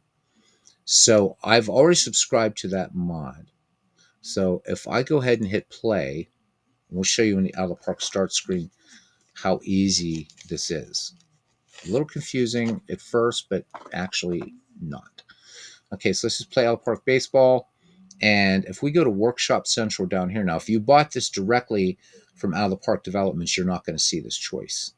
When I click this, it's going to show me these are the mods that I have in here right now.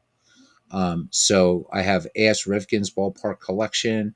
There's Mike Silva's, the stadium mod, uniform mod, which I strongly suggest. Also, Flying Canucks Ballparks, and then also the embroidered MLB team logos. So you can see here that even though I've subscribed to these, I would still have to download them again. So if I clicked right now, let's say on this, and this will just install everything. It's just a one-time thing, and you're done. That's it. So that's it. That's that. It's really that simple, and you can even open the Steam Workshop from within game. I used to buy from Out of the Park and Steam because I really, really wanted to support these guys. But it was just what happened was is I was buying a version of Out of the Park from them, and I was never using it because the game doesn't auto update unless they've changed that. So that's why I don't. I just buy it on Steam. Easy. My home screen looks different than yours too. So this one, I might be using a different skin, maybe, or maybe you're using a different one because I think this is just the default. I think. I think so. The other thing, Larry, is you should join our Ned McGreevy Discord because. Okay, yeah. Then if you don't have a workshop, then you don't have the Steam version of the game. So you've got to get those ballparks manually, and I do believe they are. I think Mike did. I think they are up on the Out of Park forums. So maybe next year you might want to think about getting this in Steam because it's a lot. It's just the game's a lot easier to manage. Steam will auto update it once you install Mike's mods, the ballparks. Let the computer do all the work for you. Yeah, so Add-on Central hasn't worked forever. I still don't know why. So Add-on Central used to be a site that and I could bring up and I'd have to reinstall it. But if I had like Out of the Park 16 on here, you would see Add-on Central, right? It used to be that was the place where you downloaded mods before Out of the Park Baseball came on Steam, but it doesn't work, and I don't know why they haven't taken that out. They they really should. So, your best bet, check the Out of the Park forums. I'll bring those over here really quickly. All right. And let's go to GP developments. And I shall log in here.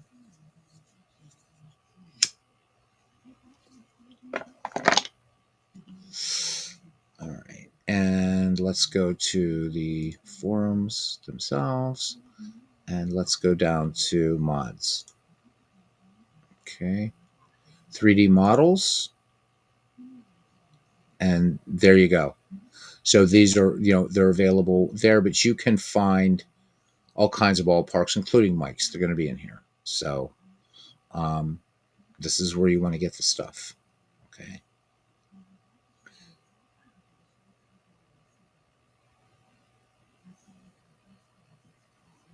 So no, not through Add-on Central, because Add-on Central doesn't work. At least unless they've got it working this year. But I don't think Add-on Central has worked for quite a while now, which was another reason that drove my decision to also get this on Steam and then just do this on Steam. So Mike making the announcement here. Um,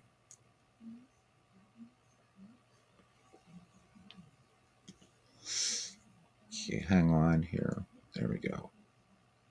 So there must have uniforms. I'm just trying to find. I mean, you can do this as well, but this is the only way you're going to be able to do this, really. Okay. All right. Well, then I'm glad I was able to help, and hopefully, let me know, Larry, if that fixed the problem in terms of the game's auto simming. I think it has everything to do with your game settings. I really, really do. Oops. Sorry, I don't know why my. So I was just looking at something here, just quickly. All right. Well, guys, thank you very much for coming in tonight. I greatly, greatly appreciate it. Um, I think it was just a lot of fun tonight and looking at Pocket Pennant Run baseball. And thank you for joining. It was a fun game between the A's and the Yankees. And Mike Silva will be our next guest on the Digital to Dice podcast. That's that's going to be on my channel, on this channel, sometime this month, talking about that gargantuan tournament. Every team in baseball history from 1901 to 2024. You guys don't want to miss it. It will blow your mind. Larry, you are so very welcome. And please do keep coming back. To everybody else that came in tonight, thank you very much. Paul, thank you for your help. Anytime, Larry. And that's why we're here. And that's why Paul was very, very gracious to help everybody is. Good night, my friend. Good night. And to everybody else, family, you guys are awesome. Enjoy. And if you're like me and you don't have to work tomorrow, enjoy the day. And if you do, I hope your week goes quickly, as I hope mine will too. I like me, Wednesday, Thursday, Friday. I have a 4-day work week this week. So till next time, guys, we'll see you around the batting cage. And good night.